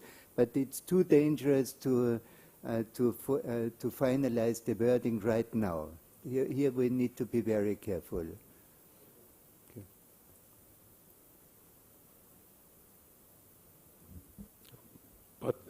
But Michael, we do not need to be that careful that we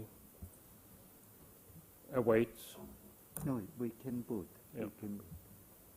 Okay, we have the advice. We can vote on this, and everyone, I think, understands the intention of this rule. We just need to avoid inconsistencies and contradictions in the overall rules, and very important rules, because they touch upon the heart and soul of competitions and judging. So it's limited to possible advancements, and we still have, I think this was referred to by Natalie without the reference, we have the possibility and used the possibility in the past to correct clerical errors, so to speak, on advancement, because it hadn't been inserted in the system, and the results were displayed, and was presumed that these are the official results, because who can know that it's not? Because we have the steps that Herman explained. First the race finishing order with the times, and then change the screen to something that pretends to be official and is considered to be official, but still has this clause on it. So we will work on this in the drafting committee together with the legal advice to find a waterproof solution on it, assuming that the Congress will be in favor of this proposal. That remains to be seen. Any other that want to take the floor on this? No? Then we can go to voting. Those in favor of the proposal with the reservations that the final wording needs to be elaborated are already showing their green cards. Anyone against this proposal? No? Anyone abstaining? No? Thank you. It's a clear message from the Congress, and the drafting committee will work on this together with legal advice to come to a good solution. Then we can move to 114, and I heard some minutes ago that this might be withdrawn. Thank you. It's confirmed by Netherlands. 114 is withdrawn. Thank you. I think this could have led to a very interesting debate because it's a very interesting and intriguing topic that is raised in this proposal. But I think it benefits us that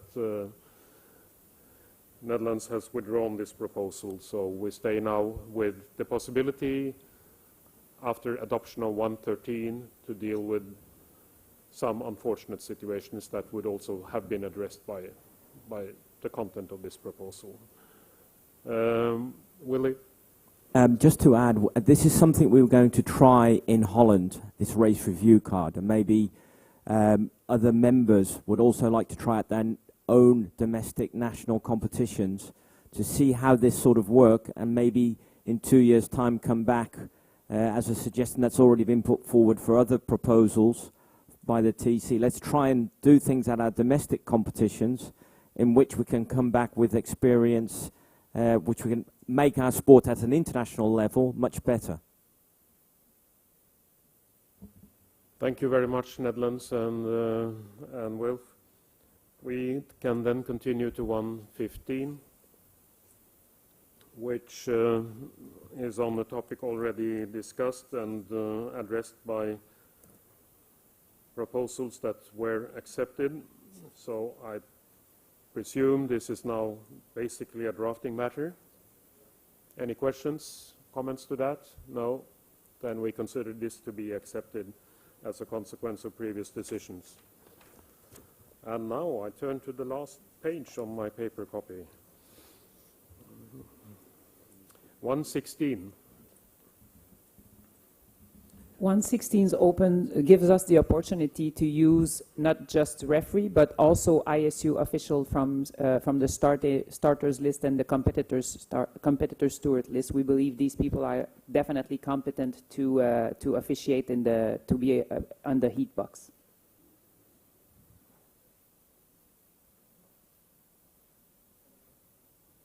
I believe everyone recognizes the important role of this official's position. Are there any questions to this proposal? No? Then we can go to vote. Those in favor? Thank you. Anyone against? Abstentions? None. Thank you again.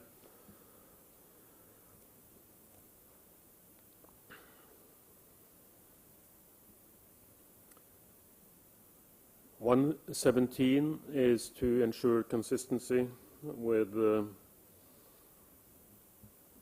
or completeness of this rule. I think it speaks for itself. Are there any questions? No?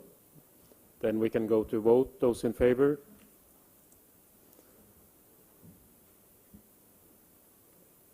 Those against, show a red card. No red cards. Any white cards? No. Thank you. 118, Hungary. Orsi. Yes, thank you. We just handed in an amendment. I'm not sure if it can be shown on the monitor. We should be able to show it. We have Fabrice has put it on the slide. Okay, so the reasoning why we handed in this proposal, I think that's clear. During one of the last Olympic qualification World Cup, we had an experience when a fallen jewelry caused an accident, a fall during the race, and actually that was a final A, so we were fighting for a medal, and we did not manage to reach that. So I think this is an important topic, and the rephrasement you can see on the monitor.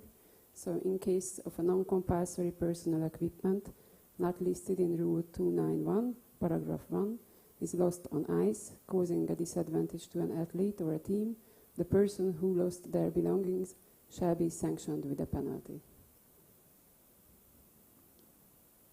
So this makes it possible not to define what sort of jewelry, where, what is happening with them, but this is then a non-compulsory personal equipment.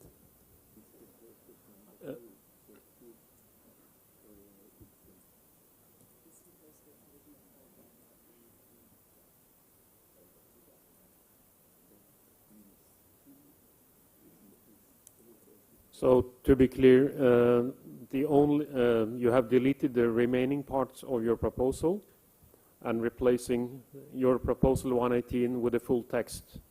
So your new proposal only adds to this paragraph, this item 3 that is now on the screen. Is that? Yes, yes. So we delete our old version, and this is the new one, the rephrased one. Thank you very much, Hungary. I mean, the initial proposal from Hungary was creating some headaches because something that is forbidden and to bring onto the ice raises the question of controlling that this will not happen, etc., etc.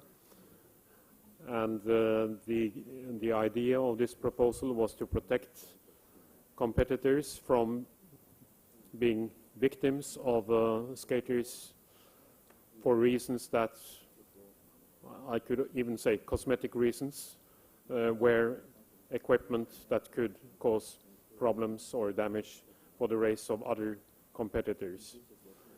So I think the revised proposal is very clear, and the skaters would then, a skater would then wear this kind of equipment at the risk of getting a penalty.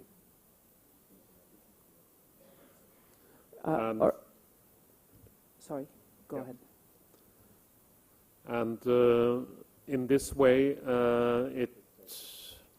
this may be sufficient to deter skaters from actually wearing things like necklace or armbands or whatever that could fall off. So it means, from that point of view, a protection. Of course, the effectiveness of such a rule would depend on all skaters being fully aware that this rule is in place and that they really run this risk, not only of impeding their competitors, but themselves automatically get a penalty in case this would be the consequence for other skaters in the race. Technical committee want to comment on it? Just clarification. I think on the slide that you see, it says that it kind of leads to thinking that it replaces paragraph 3. I don't believe it replaces paragraph 3. I think it's an addition to number 2 that we're going to write after the text of number 2, or we're inserting a new paragraph 3, but we're not deleting paragraph 3 that already exists in this, right? Or C, I think you want to add to the number 2, right? Okay. And then maybe small clarification. What if belongings from skater will cause disadvantage to this particular skater? Will you penalize him? No. Then you have to add probably to another athlete or another team. Yeah. I don't think we need to add that. I think the penalty could simply not be given by the referee if it impedes that particular skater, right? No, but that's a reading. No, but I mean... Yeah, but you see, there is no discretion for the official. It said shall be sanctioned. So I consider it should be stated another athlete or another team. So then this is a problem. Well, okay.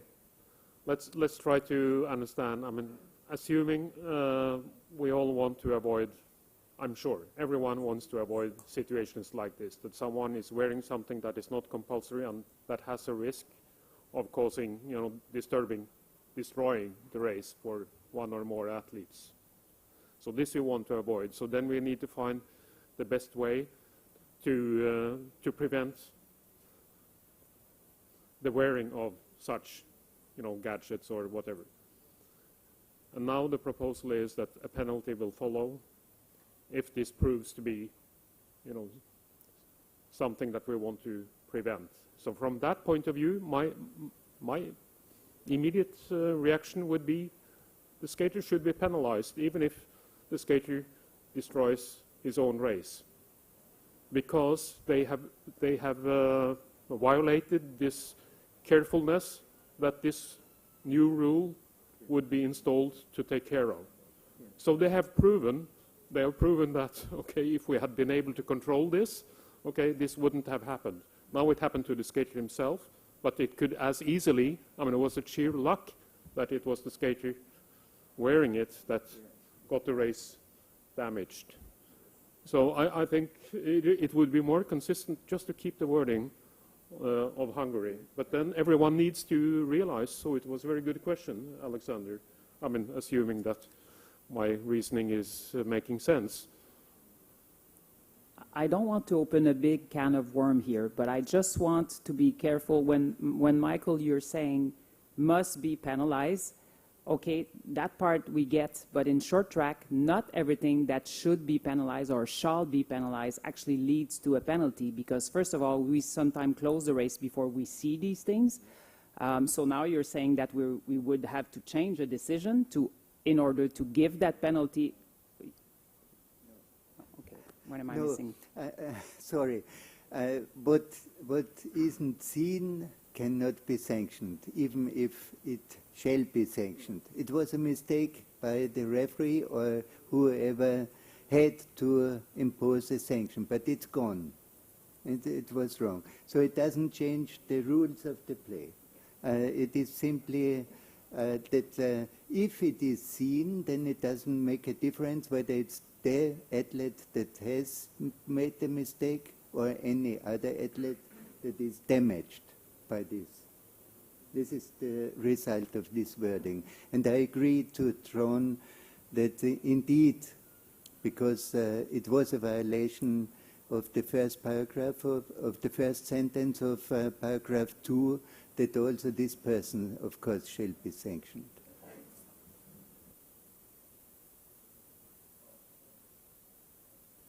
I think we could hypothetically at least have situations where the rule that we just passed with the wording still to be finalized about advancement. Yeah. But the background for this proposal was something that was, my understanding, was clearly visible when it happened. But Rainier Åstein, Technical Committee. From a drafting point of view, athlete, we don't use that word, we will use the word skater. And it should say then, the skater or team who lost their belongings shall be sanctioned with a penalty. Yeah. And not the person. Yeah. One last point of clarification. Where will the glasses fit in this? Pardon? Where will the glasses fit in this? It can very well happen in a race that the skater loses his glasses. It's not part of the mandatory equipment, but it's highly recommended. Where does it fit on this?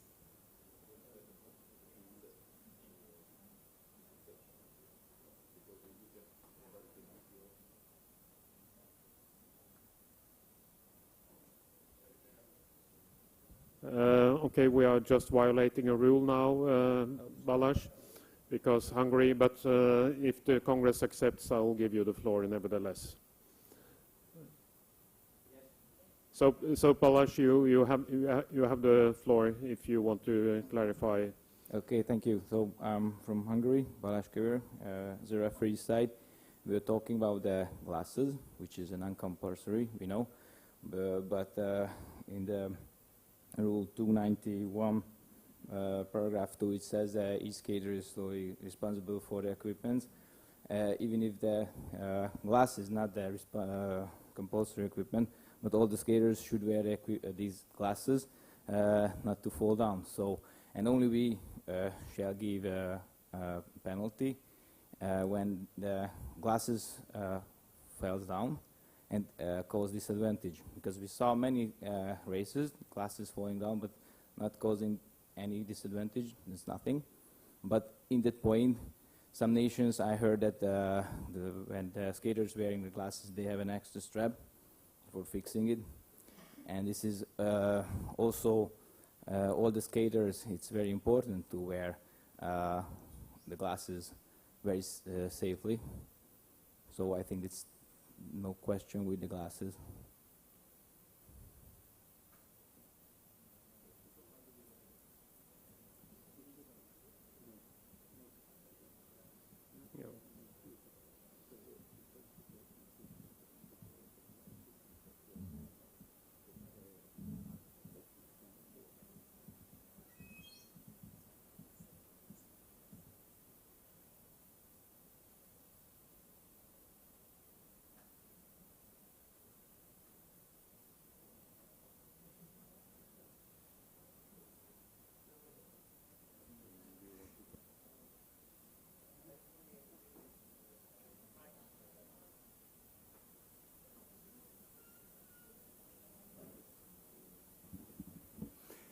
Sorry, I fully agree to the explanation given by the Hungarian lawyer. So it means it is the risk, it's the responsibility of a person wearing glasses that the glasses will not fall down during the race.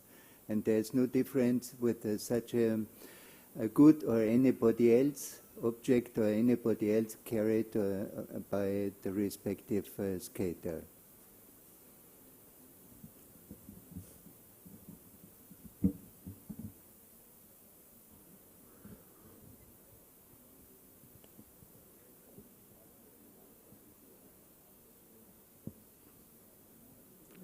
Any further questions on this point?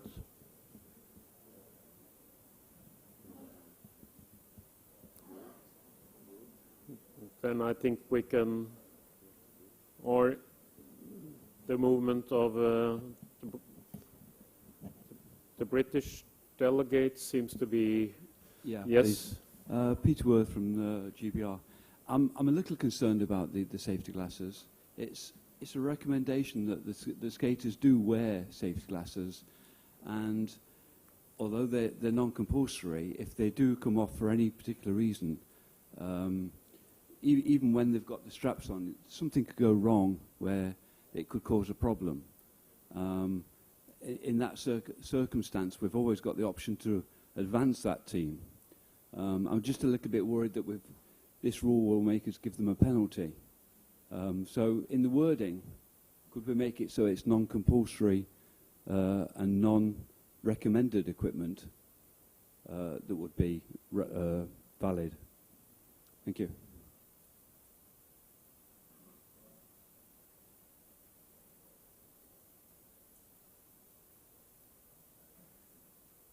Yeah, well, that I was thinking of the same, but is there any ruling recommending the use of glasses? Is there in the communication? Okay. Yeah, I think it was not the intention actually to encourage skaters not to wear glasses. That's something that certainly recommended. Germany. Christian Breuer, Germany Speed. In paragraph 5, it says that if it's out of his control, out of the control of the skater, then he can't have a penalty. So that means if you lose your glasses without any influence because they're not tight enough, and that's what Hungary says, then you get a penalty because take care of your stuff.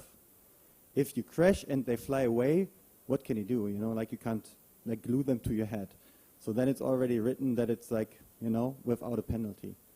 So I think that we should like look at the soul of the rule. That's what's wanted here. Absolutely. Thank you very much, Christian Breuer. And you found a reference that saves us from the dilemma and make sure that the golden rule of common sense will apply also here.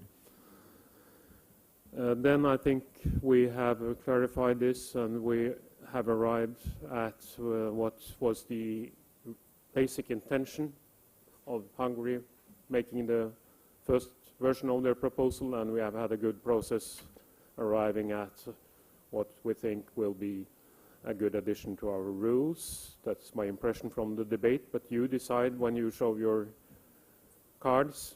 First, those in favor of this proposal, amended proposal from Hungary, and a drafting reference to the item that was just mentioned by Breuer of Germany, showing your green cards. Good. Then we can move to those against. No. No one, I mean. No abstentions or no abstentions. Thank you. We have moved forward in harmony and constructively with proposal 118. 119. kind of related to this discussion, but it's a clarification. Are there any questions to this clarification? So this, I mean, it's relevant to the discussion we just had, because, I mean, fortunately we had already communication referring to glasses, for example. So can I assume your agreement to this? Show your green cards just to be on the safe side formally. Good. Anyone against? No one against. Anyone abstaining? So again, unanimous decision. And proposal 120 is to introduce also for the juniors, because now the mixed relay is part of the World Junior Championships. Although, the question again is, do we want to await, if we adopt this proposal, technical committee, would we like to make junior world records official only from the first year it will be in the World Junior Championships, or because we have the same issue. I mean, if you just take this, then you would have to verify World Junior records before it comes to the World Junior Championship, if the first mixed relay in the World Juniors will be in 2024.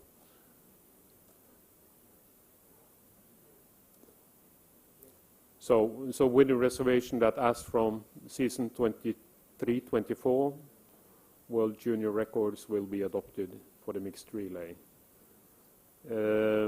Yes, that's not Hungary in this case. Yeah, It's no, Victor. Commission, yes. I just want to get a quick remark on the European Youth Olympic Festival that don't adapt our mixed gender relay concept. They run a 3K relay with no rules about which gender has to skate how many laps. So the races ended up being the men skaters skating 3 laps, the girl skaters skating 1 laps. I don't know how much influence we have on the program of the European Youth Olympic Festival. It's just maybe a concern I wanted to raise for the future. Thank you. Yeah. This is an advice to pay attention to some irregular, compared to the ISU rules, right? Some irregular versions of our events, sailing under the same name but with different rules. Yeah. Yeah. I can answer to this question because I write this, and the guidelines from the European Youth Olympic Games has nothing to do with ISU regulation first, but secondly, the guidelines is to follow the format of the World Junior Championships, and they established this mixed gender relay since 26 years with 3,000 meters and following the principles of the Youth Olympic Games. And now, from now on, we have it in the World Junior format, so we can adapt this system with the 2,000 meter to the EOF regulation for the next time in Italy. But now we have the basis because now it's in the World Junior Championship. Thank you, Herman, for this not only clarification but the information. Any more questions to this? Then I propose we can vote on this with the understanding that World Junior Records mixed relay will only be considered as from the first season of the World Junior Championship with this event included. Those in favor, show your green card. Anyone against? No one against? Anyone abstaining? No. Thank you very much. Then we have concluded the special regulations. Or yeah. Okay. We have concluded all the proposals for the special regulations, right? There is nothing outstanding. So then I would like to thank the Congress for some very good sessions where we have moved forward and we have been able to find a consensus in several important matters by adjusting and amending through a collective discussion and a constructive discussion some of the proposals. So the full Congress are behind the main changes that have been made at this Congress. This is a very good effort that we have completed and a very good sign for our sports in the coming seasons. So I'd like to really appreciate the outcome of these sessions. Thank you very much.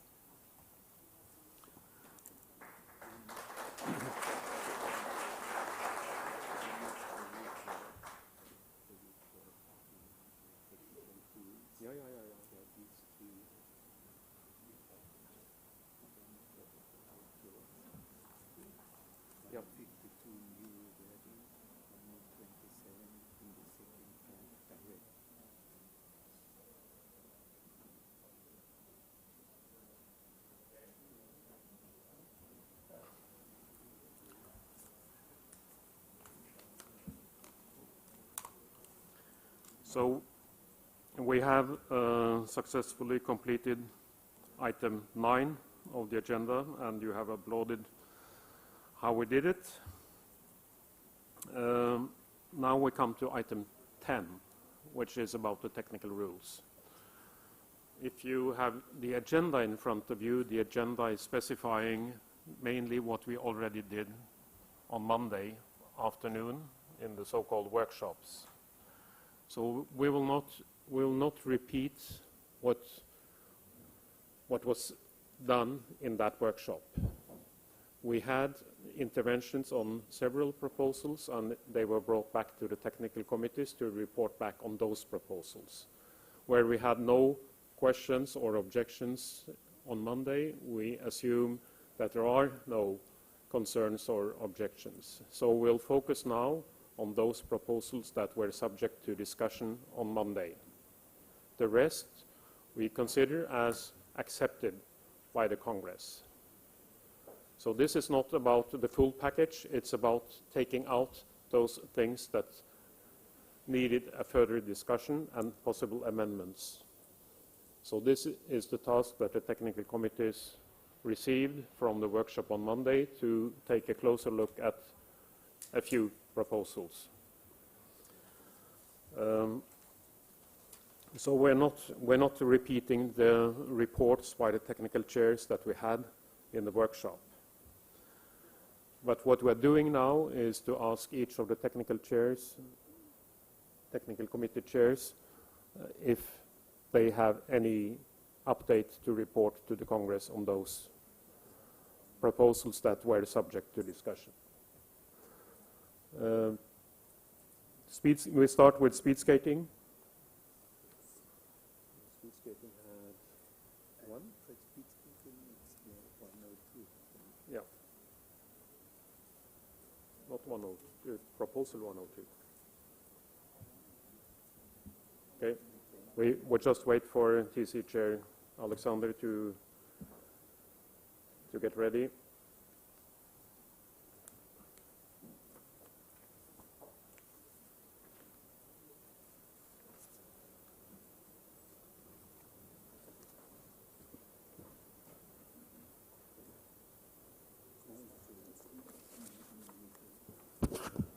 So we received several questions or requests for amendments. So first one related to a new addition of the ice rink, one of the standard ice rinks, 333 meters. So we received a request from Finland because they use slightly different demarcation, which is not against the meaning, still 333 and 33 centimeters. And we ask if adding word example will fit today. Yeah? Okay. And also another one to delete, it's just type of 1500 meters at the bottom line of drawings. There are supposed to be finish of the 1500 meters instead of a start on the 1500 meter in, below. Yep.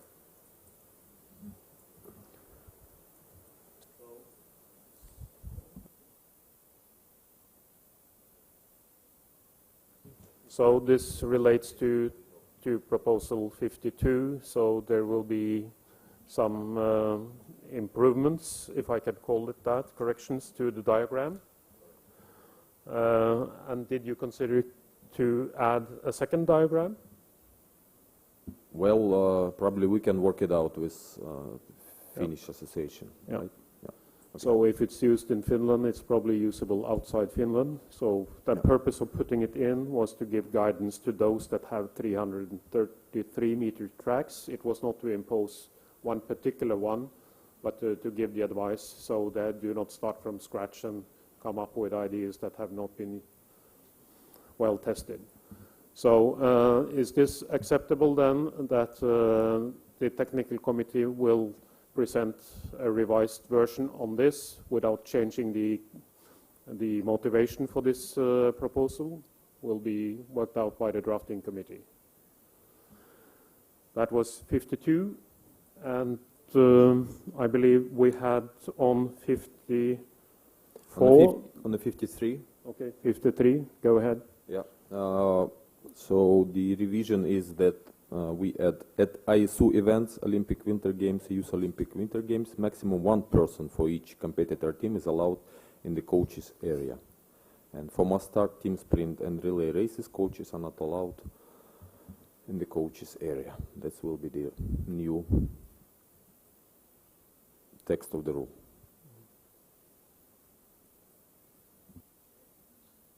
So this is an amended proposal. Are there any questions to this?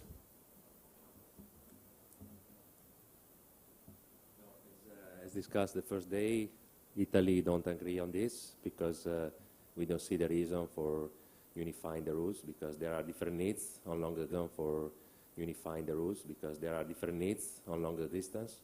So the second coach might really help the skater to have a better strategy or to have a better race. There is no danger to having a second coach on this long distance competition. And also is most of the time the second coach is also, especially in small country, former athletes.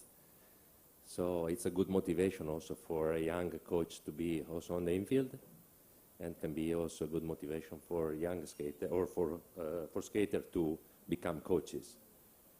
And also for the show, I think it doesn't make sense to reduce the amount of people in 10K, because most of the time the show comes from the coaches in some part of the competition. So we don't agree on this. Okay.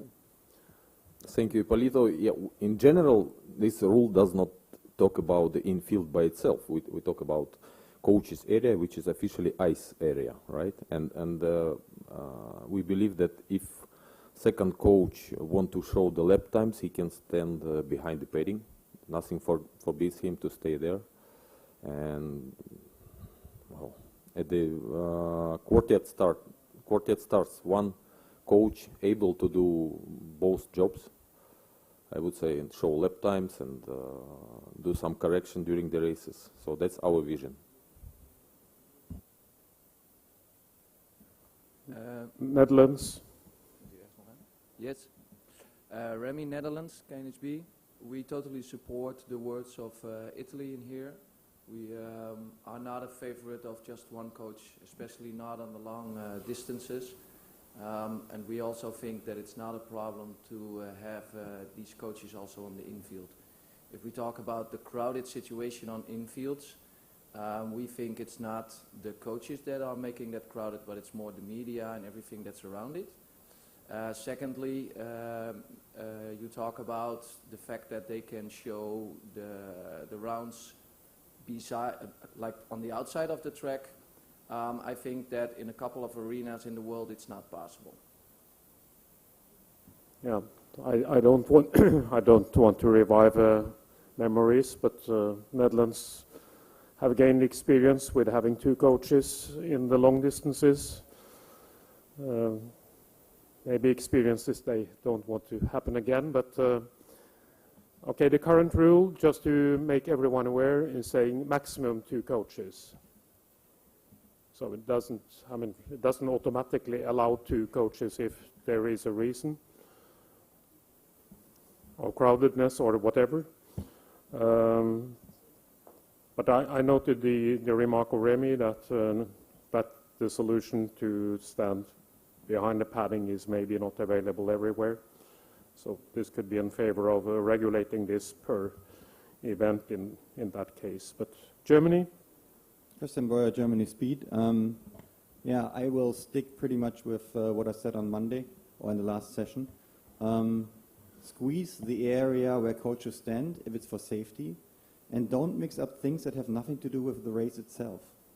Like a coach's area means on the ice, what Alex said, but like the infield, like there are places where these rules are applicable that have no infield that we know from World Cup competitions, and the rule would still be there. And especially like in quartet start, you have situations where you have the two skaters from your own country like almost be on longer distances, almost be like 10 meters away from each other, so it's impossible to coach as one person. So maybe if it's about safety, think about squeezing the coach's area itself, but don't take away the second coach on like the longer distances, for example.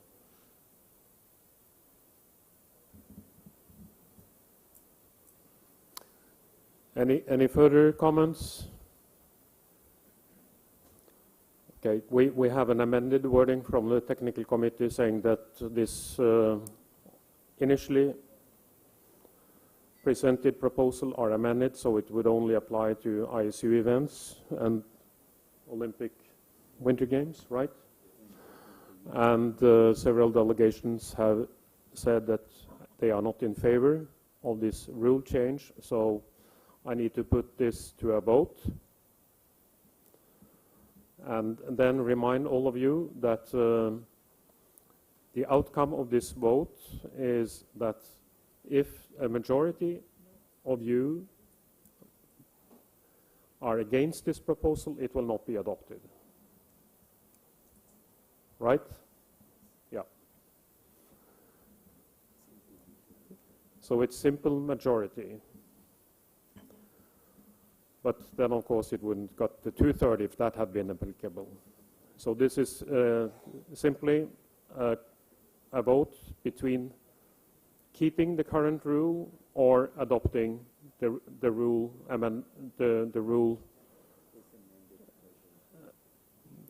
the rule proposed by the technical committee, now amended the way it's presented on the screen.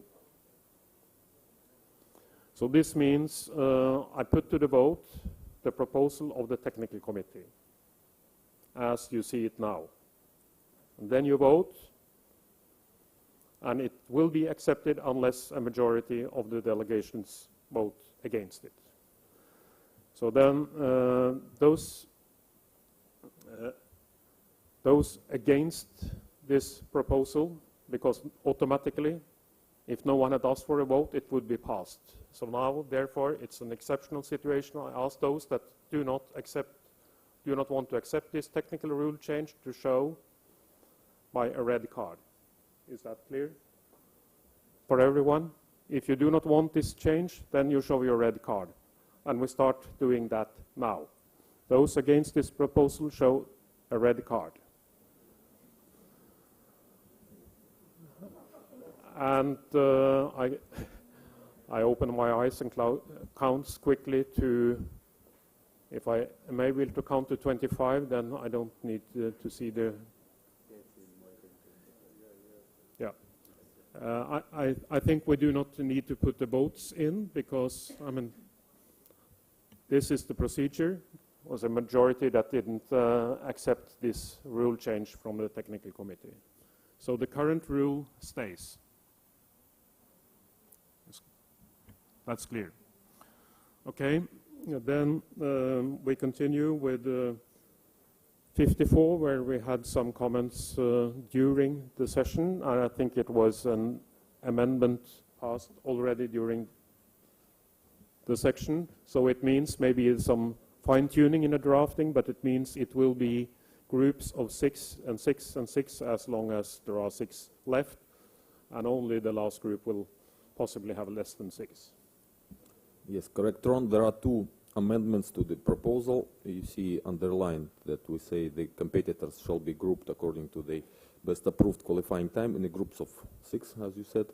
And the second amendment, in the last position of the group, instead of mentioning placed 6, 12, and so on. So we say in the last position of the group, if the tie occurs, it shall be decided by lot. Yep. So this was a proposal that was, amended by a request from the Congress. Are anyone requesting a vote on this? Doesn't seem to be the case, so no one is really against this new technical rule, so then we consider it to be accepted. Thank you.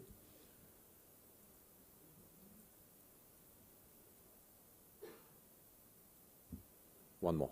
Yeah, that's amendment asked by German representative. So we say instead of, actually it's supposed to be a bit different. Wait a second.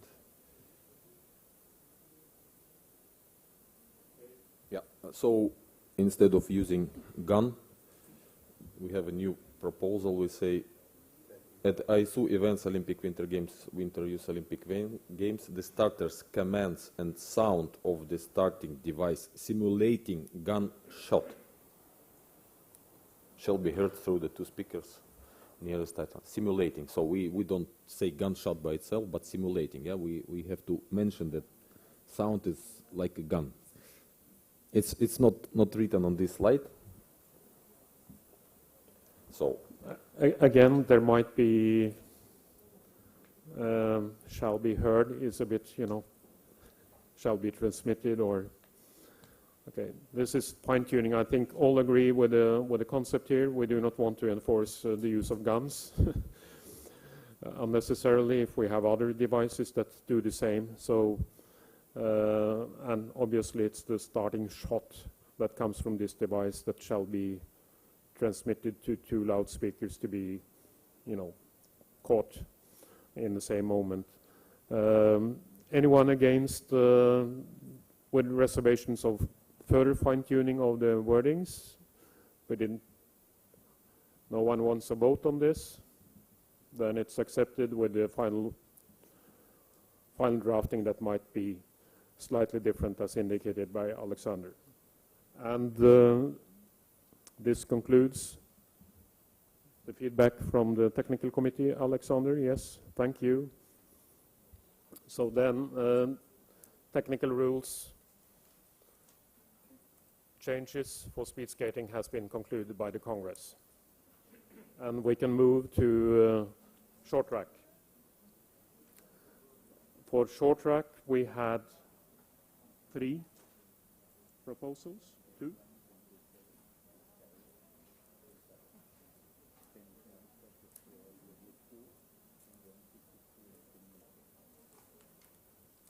So Nathalie Lambert, please. So, yeah, indeed, we had 3 proposals that were discussed. So 127th, I did not rewrite because we're basically only deleting one word as we agreed, which is the word direct in front of qualifying position. 144, we withdrawn, so it will not be drafted into the technical rule. 144. 152, we're going to have a little further discussion today, and I have a slide for it.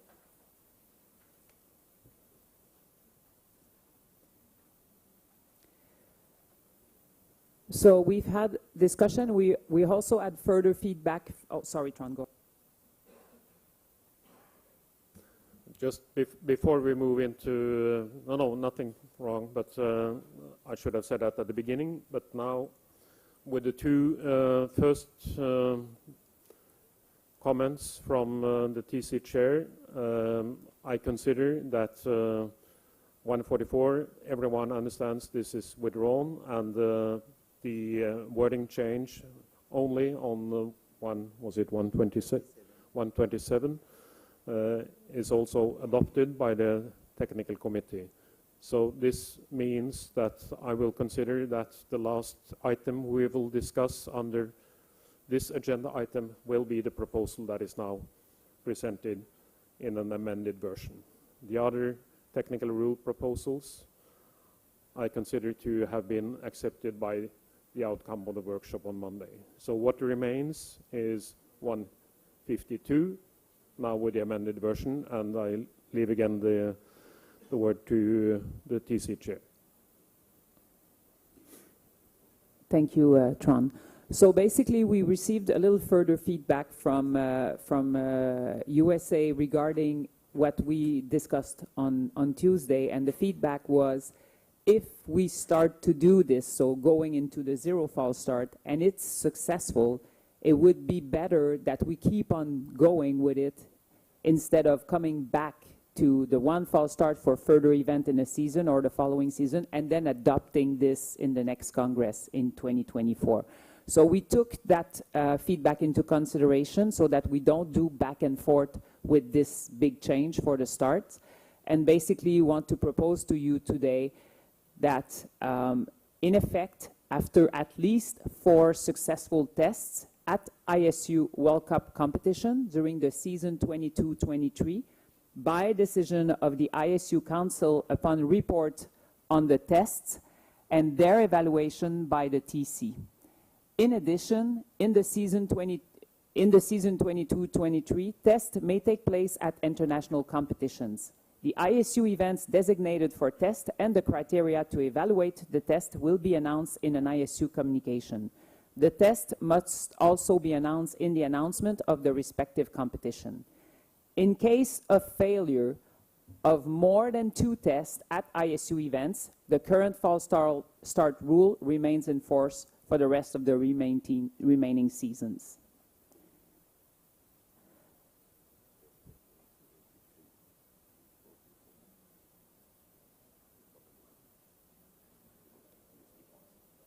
I think it's 22-23, 23-24, okay? So this needs to be changed. Sorry about that. We have too many rules. So I will change it on the text, but yeah, so this is the wrong season. Yeah. So before we ask you if you support this or not, I just want to point out that there is the 4-continent competition, which discussing with Tron would happen after the first 2 World Cup. The big question for you is do you want to do something like we're testing, we're going back to 1, and then we're potentially testing again a few weeks later? We do not know yet if we have World Cup 3 and 4 before Christmas or if they will happen after Christmas.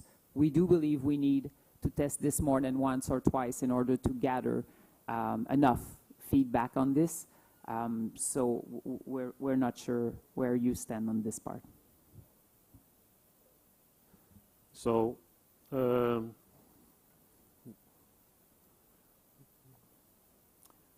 I hope this is clear. We have discussed back and forth on how to implement this. I think what is here now is transparent.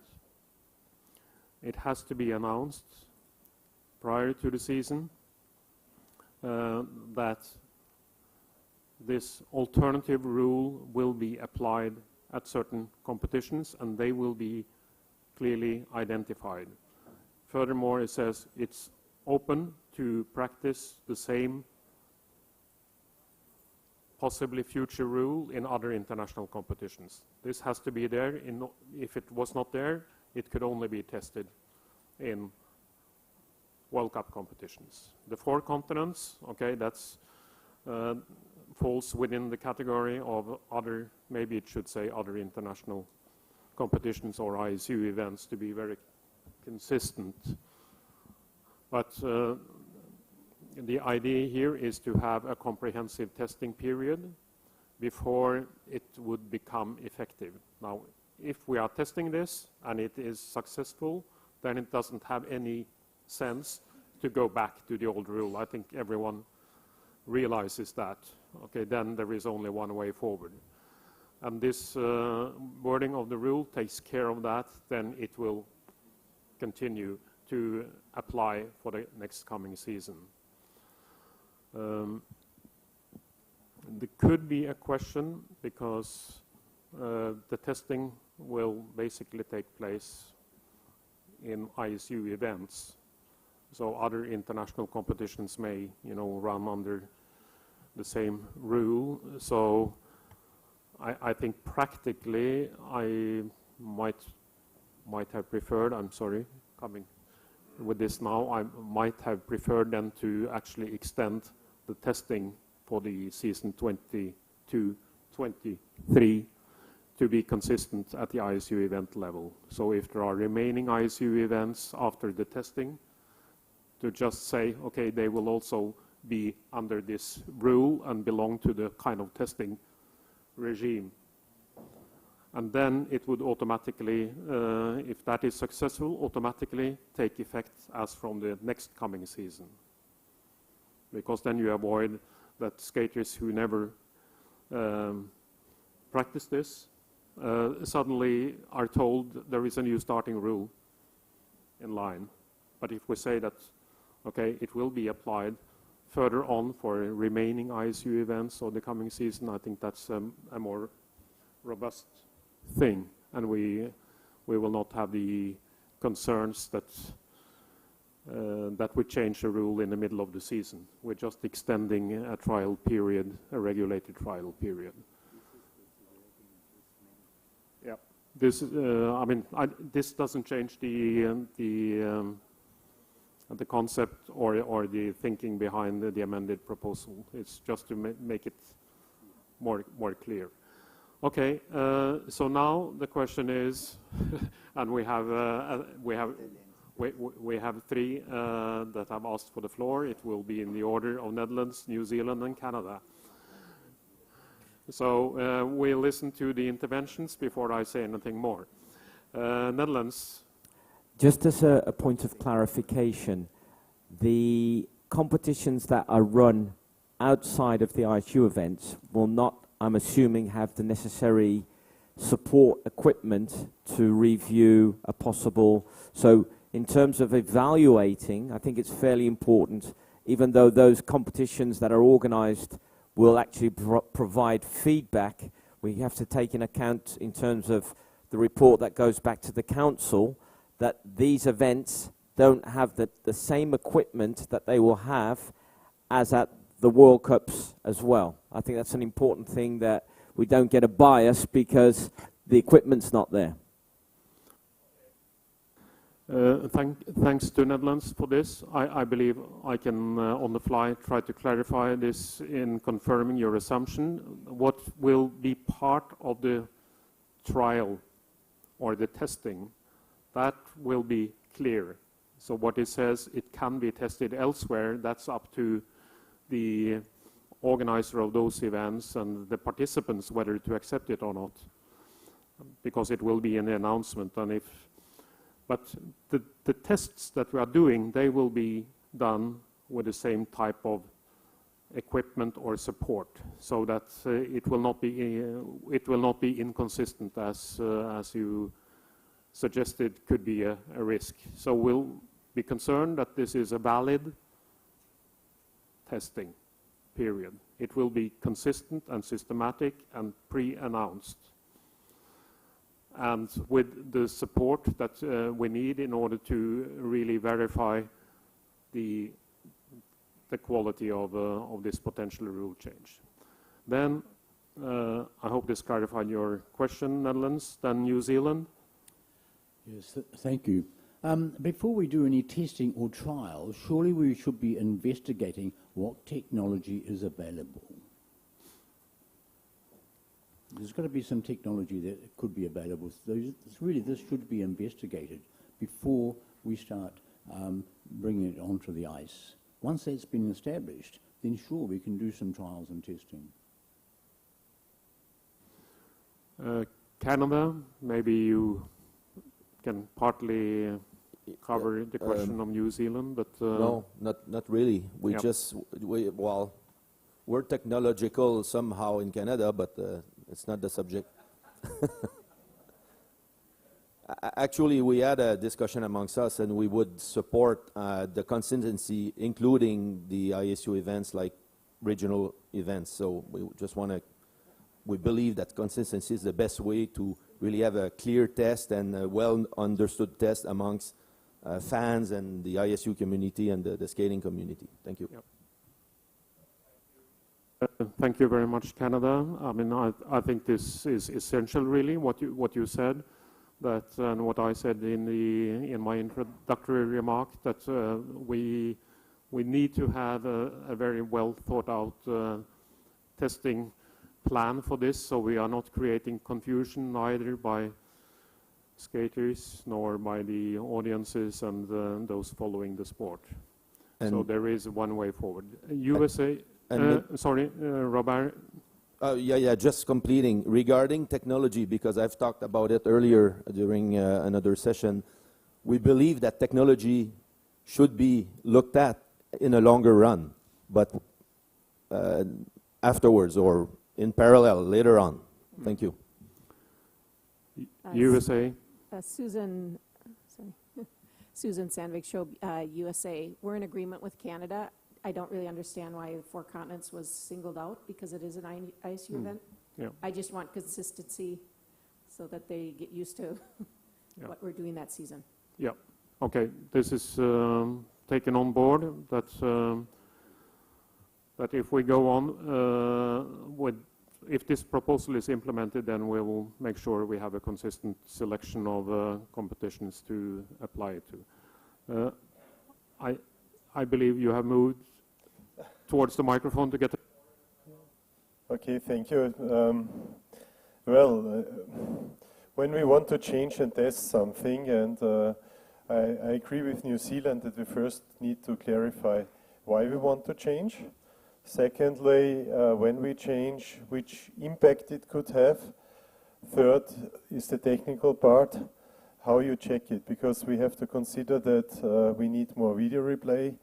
The transmission from a television setup, you know the frequencies, and then you have to check the movements.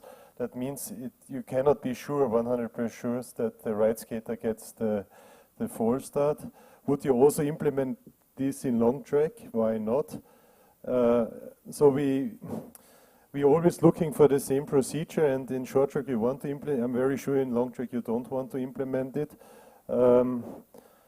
Then you have in the video replay you need the transmission of at least of the light of the pistol, because if you have audience you maybe not hear the start very well, in particular the Olympic Games, if it is very crowded and very loud.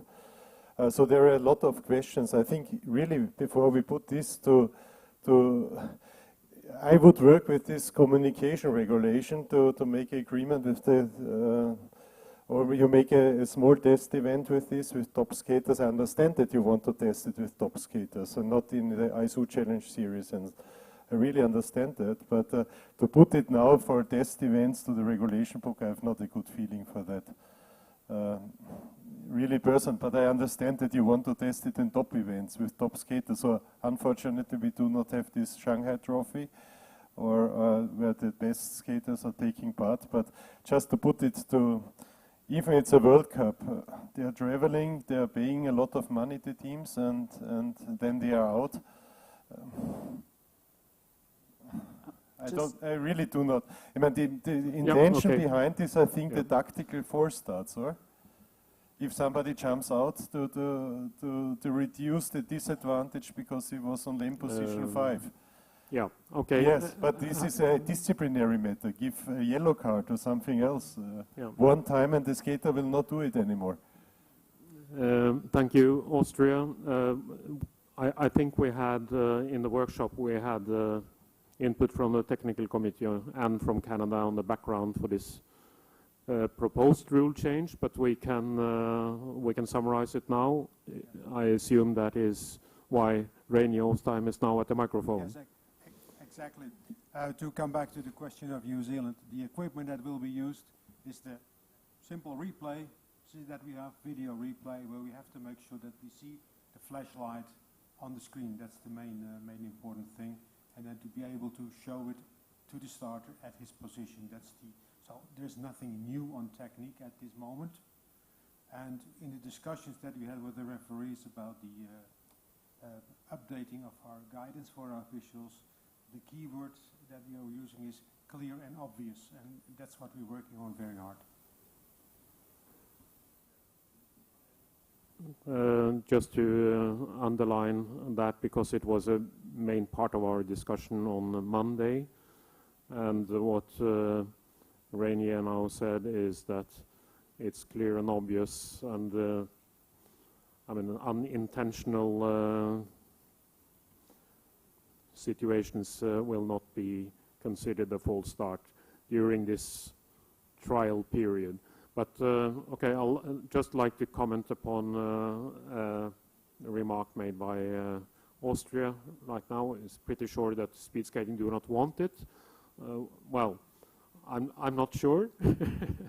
But what is going on in speed skating is that we have had some very interesting input on the technology side from Omega on tools, and we've shared it with our starter community on how to better or to get supported for the false start calls in speed skating, which is, you know, a little bit different setup for the software and the cameras and so on.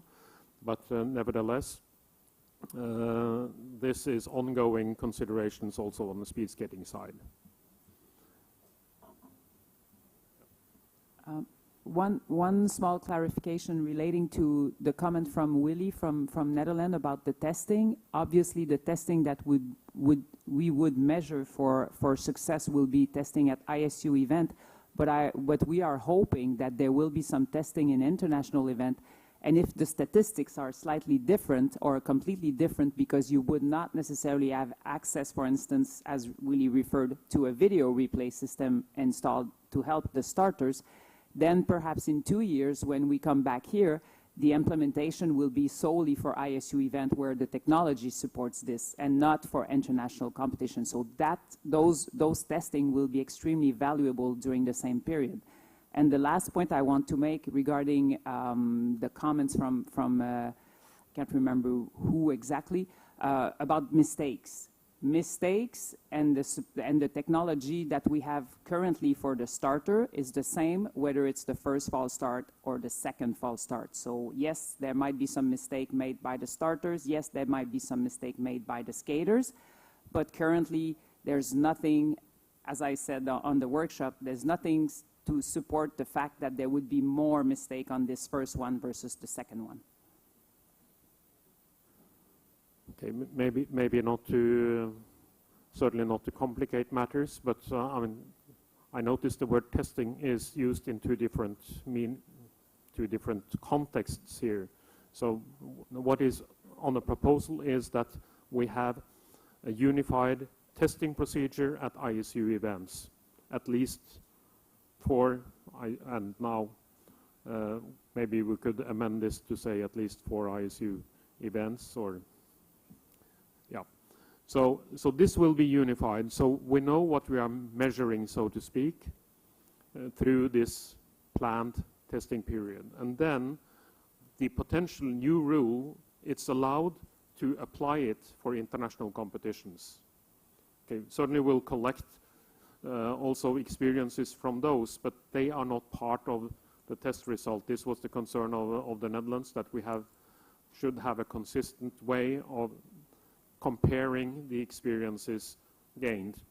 That includes, and this is why it's important to progress through the World Cups, because the first time you have a new rule, whether it's tested or not, we know that it takes a little time before skaters are accustomed to the new rule. We had a famous Dr. Bibber's rule, it was called, in speed skating.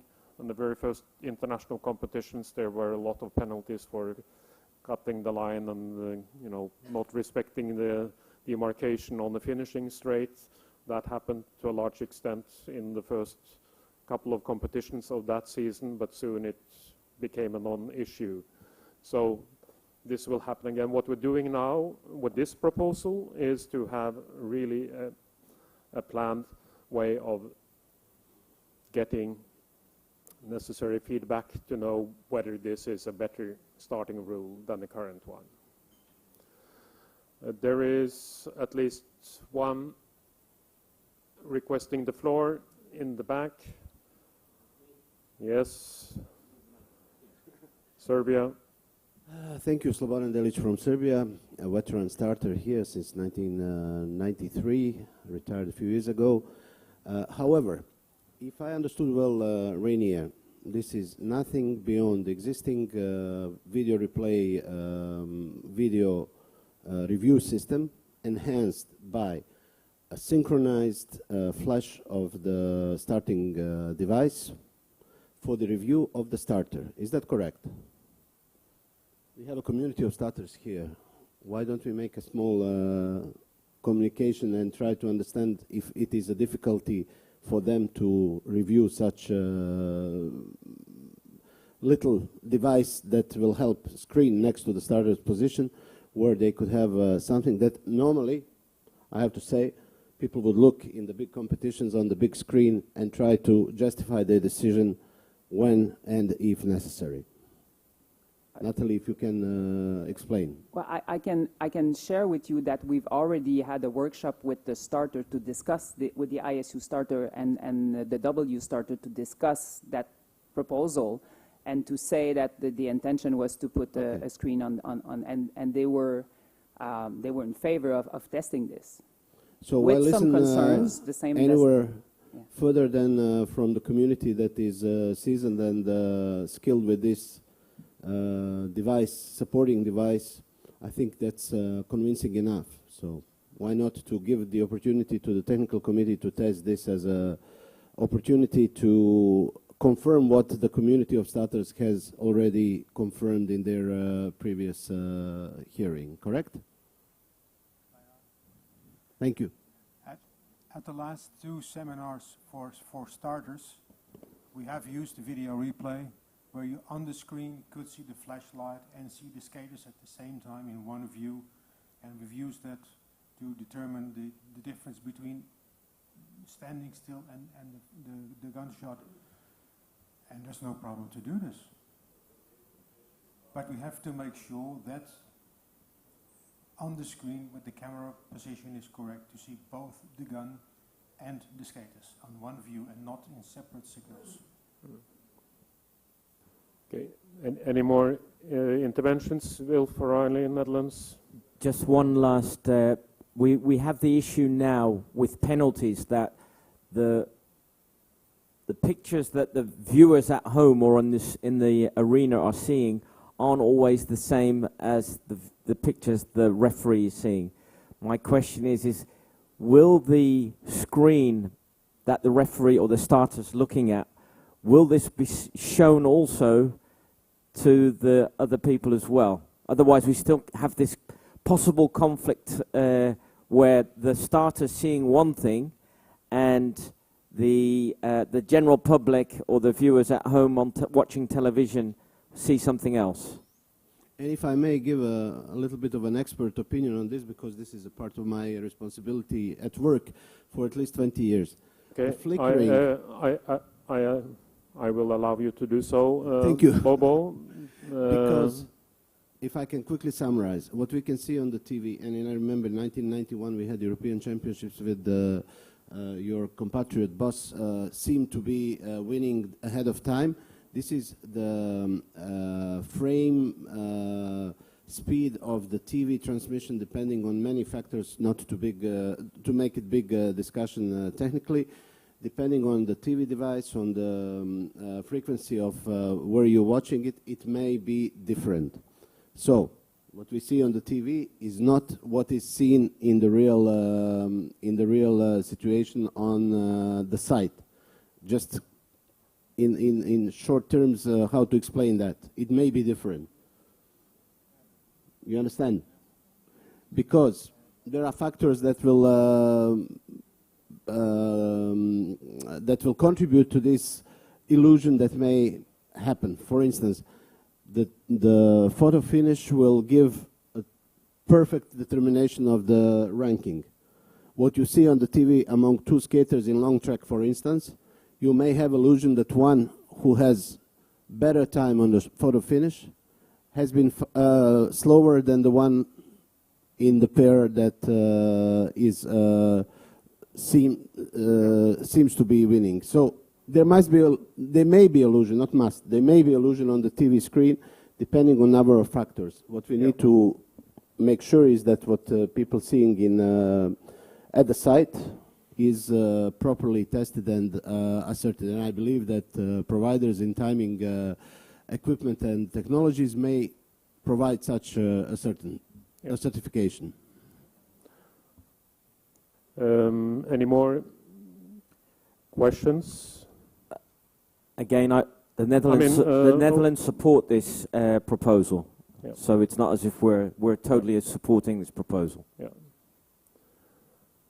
And no, if I may, okay. It is what, if I may, Hugo. It is what Natalie explained during the workshop.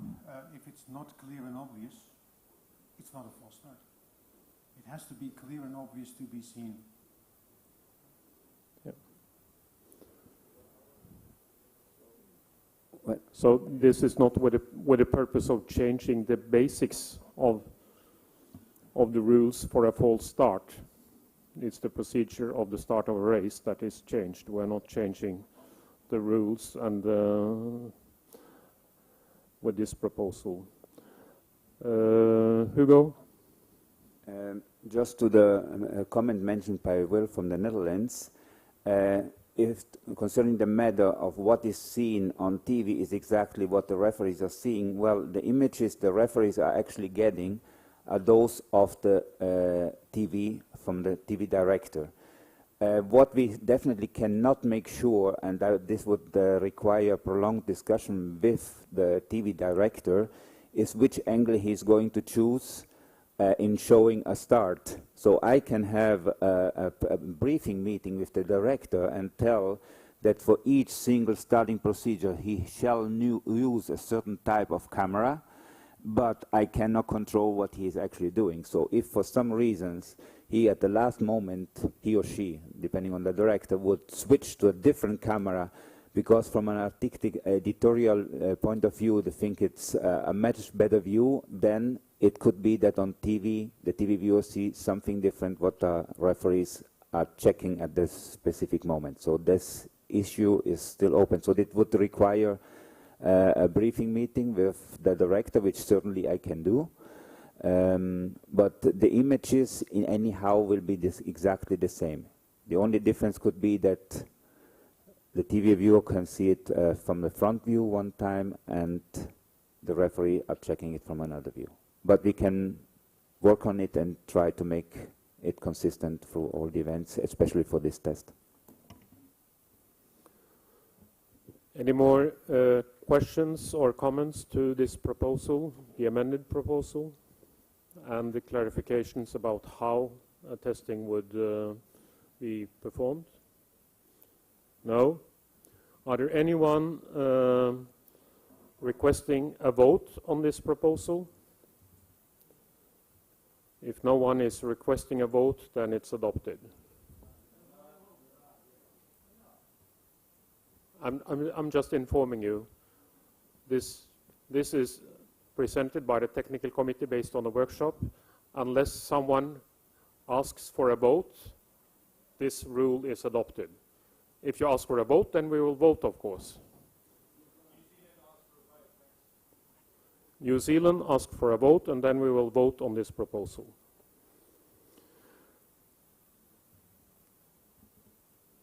Those that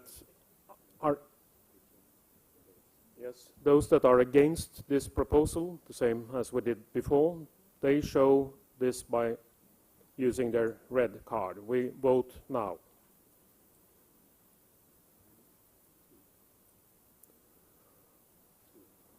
There are 2 votes against this proposal, so it's not rejected, it's adopted. So then the work that remains is to further prepare both the details about the parameters for determining what is a successful test of this, and of course it's the practical arrangements to support the testing in the best possible way. And there will be several communication documents that need to be presented. The announcements for the competition should have a standardized explanation of what this is, etc. The consequence of this, if the test will be successful, the technical committee will present this to the ISU Council. What I mentioned earlier on is that I believe if that is the case, we would rather continue the testing at ISU events throughout the full season. I mean, if the tendency is that this is positive, okay, then we'll extend the testing period and then adopt, possibly, the question will be to adopt a new rule in the general part as from the season 23-24, it should read, right? Yeah.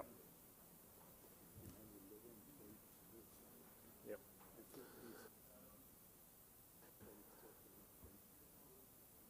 This was the last part of the technical rule workshop. I see Netherlands at the microphone. Maybe just a suggestion for the technical committee, if they produce the wording that they want to use, that we could actually adopt the same wording that we could include in our announcements that fall outside of the official testing. Yep. That means everybody's using the same wording. Yeah. Thank you. This is certainly agreed and accepted by the technical committee and from the side of the ISU. Then we are finished with this agenda item. And again, I would like to thank you for a constructive workshop input on Monday and the discussion at the meeting today. And the conclusions.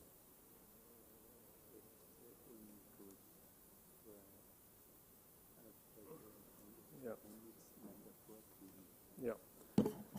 So, to be clear, we are not moving to elections now, even if this is the next agenda item.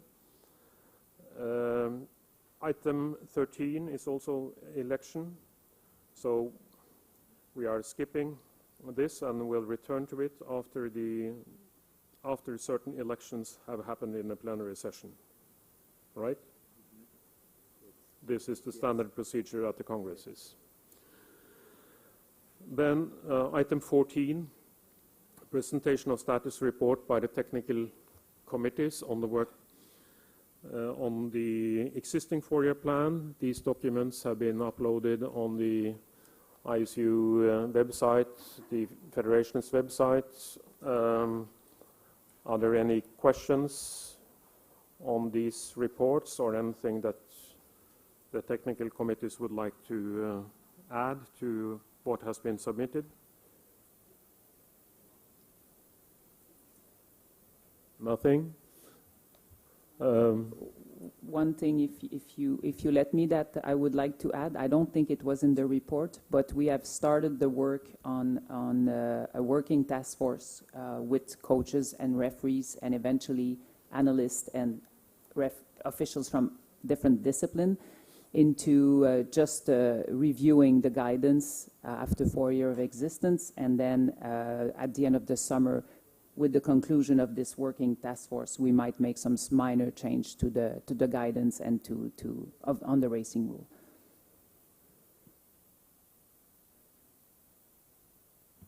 Thank you, Natalie. And Alexander, are there any more questions? Then I ask, can we consider these reports to have been noted and accepted by the Congress? Can you show? It's not a qualified majority in this case, so it's accepted. Thank you. And similarly, item 15, the same type of documents have also been submitted by 1st of May for your review.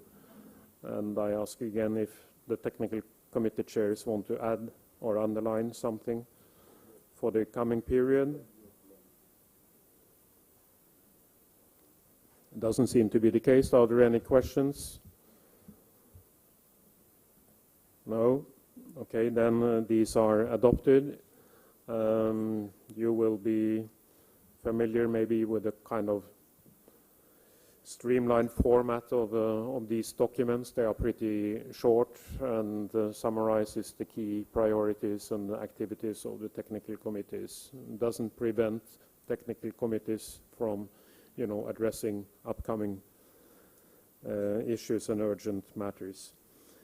Then we are at item 16, various. Any input on that? Maybe I'd like to inform you that the empty chair beside me of Stoichro will not be filled today, maybe because we are finalizing our agenda, but he's due to return from a medical checkup this afternoon, and you will probably meet him, and he should be with us as from tomorrow. No other matters under various? I think I cannot close the meeting, but I can close the meeting of today, because we have no other agenda items that we can address according to the adopted agenda. So better conclude today's meeting and enjoy the lunch and the afternoon even. I mean, without too much restrictions from my side at least. And again, I'd like to thank you for the meetings we have had. I think we have progressed, and we have done this in a very constructive and collegial matter to the best interest of our sports. So I'd like to thank you very much for all your contributions and the successful conclusion of our agenda, except for the outstanding elections. So thank you very much.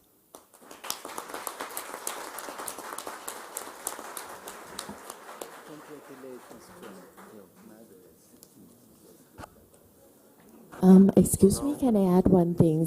The ISU need everyone to do the test, the self antigen test again, and please get one from the registration desk upstairs for tomorrow evening. If anyone have to lie, if anyone tests positive, please let us know. Thank you.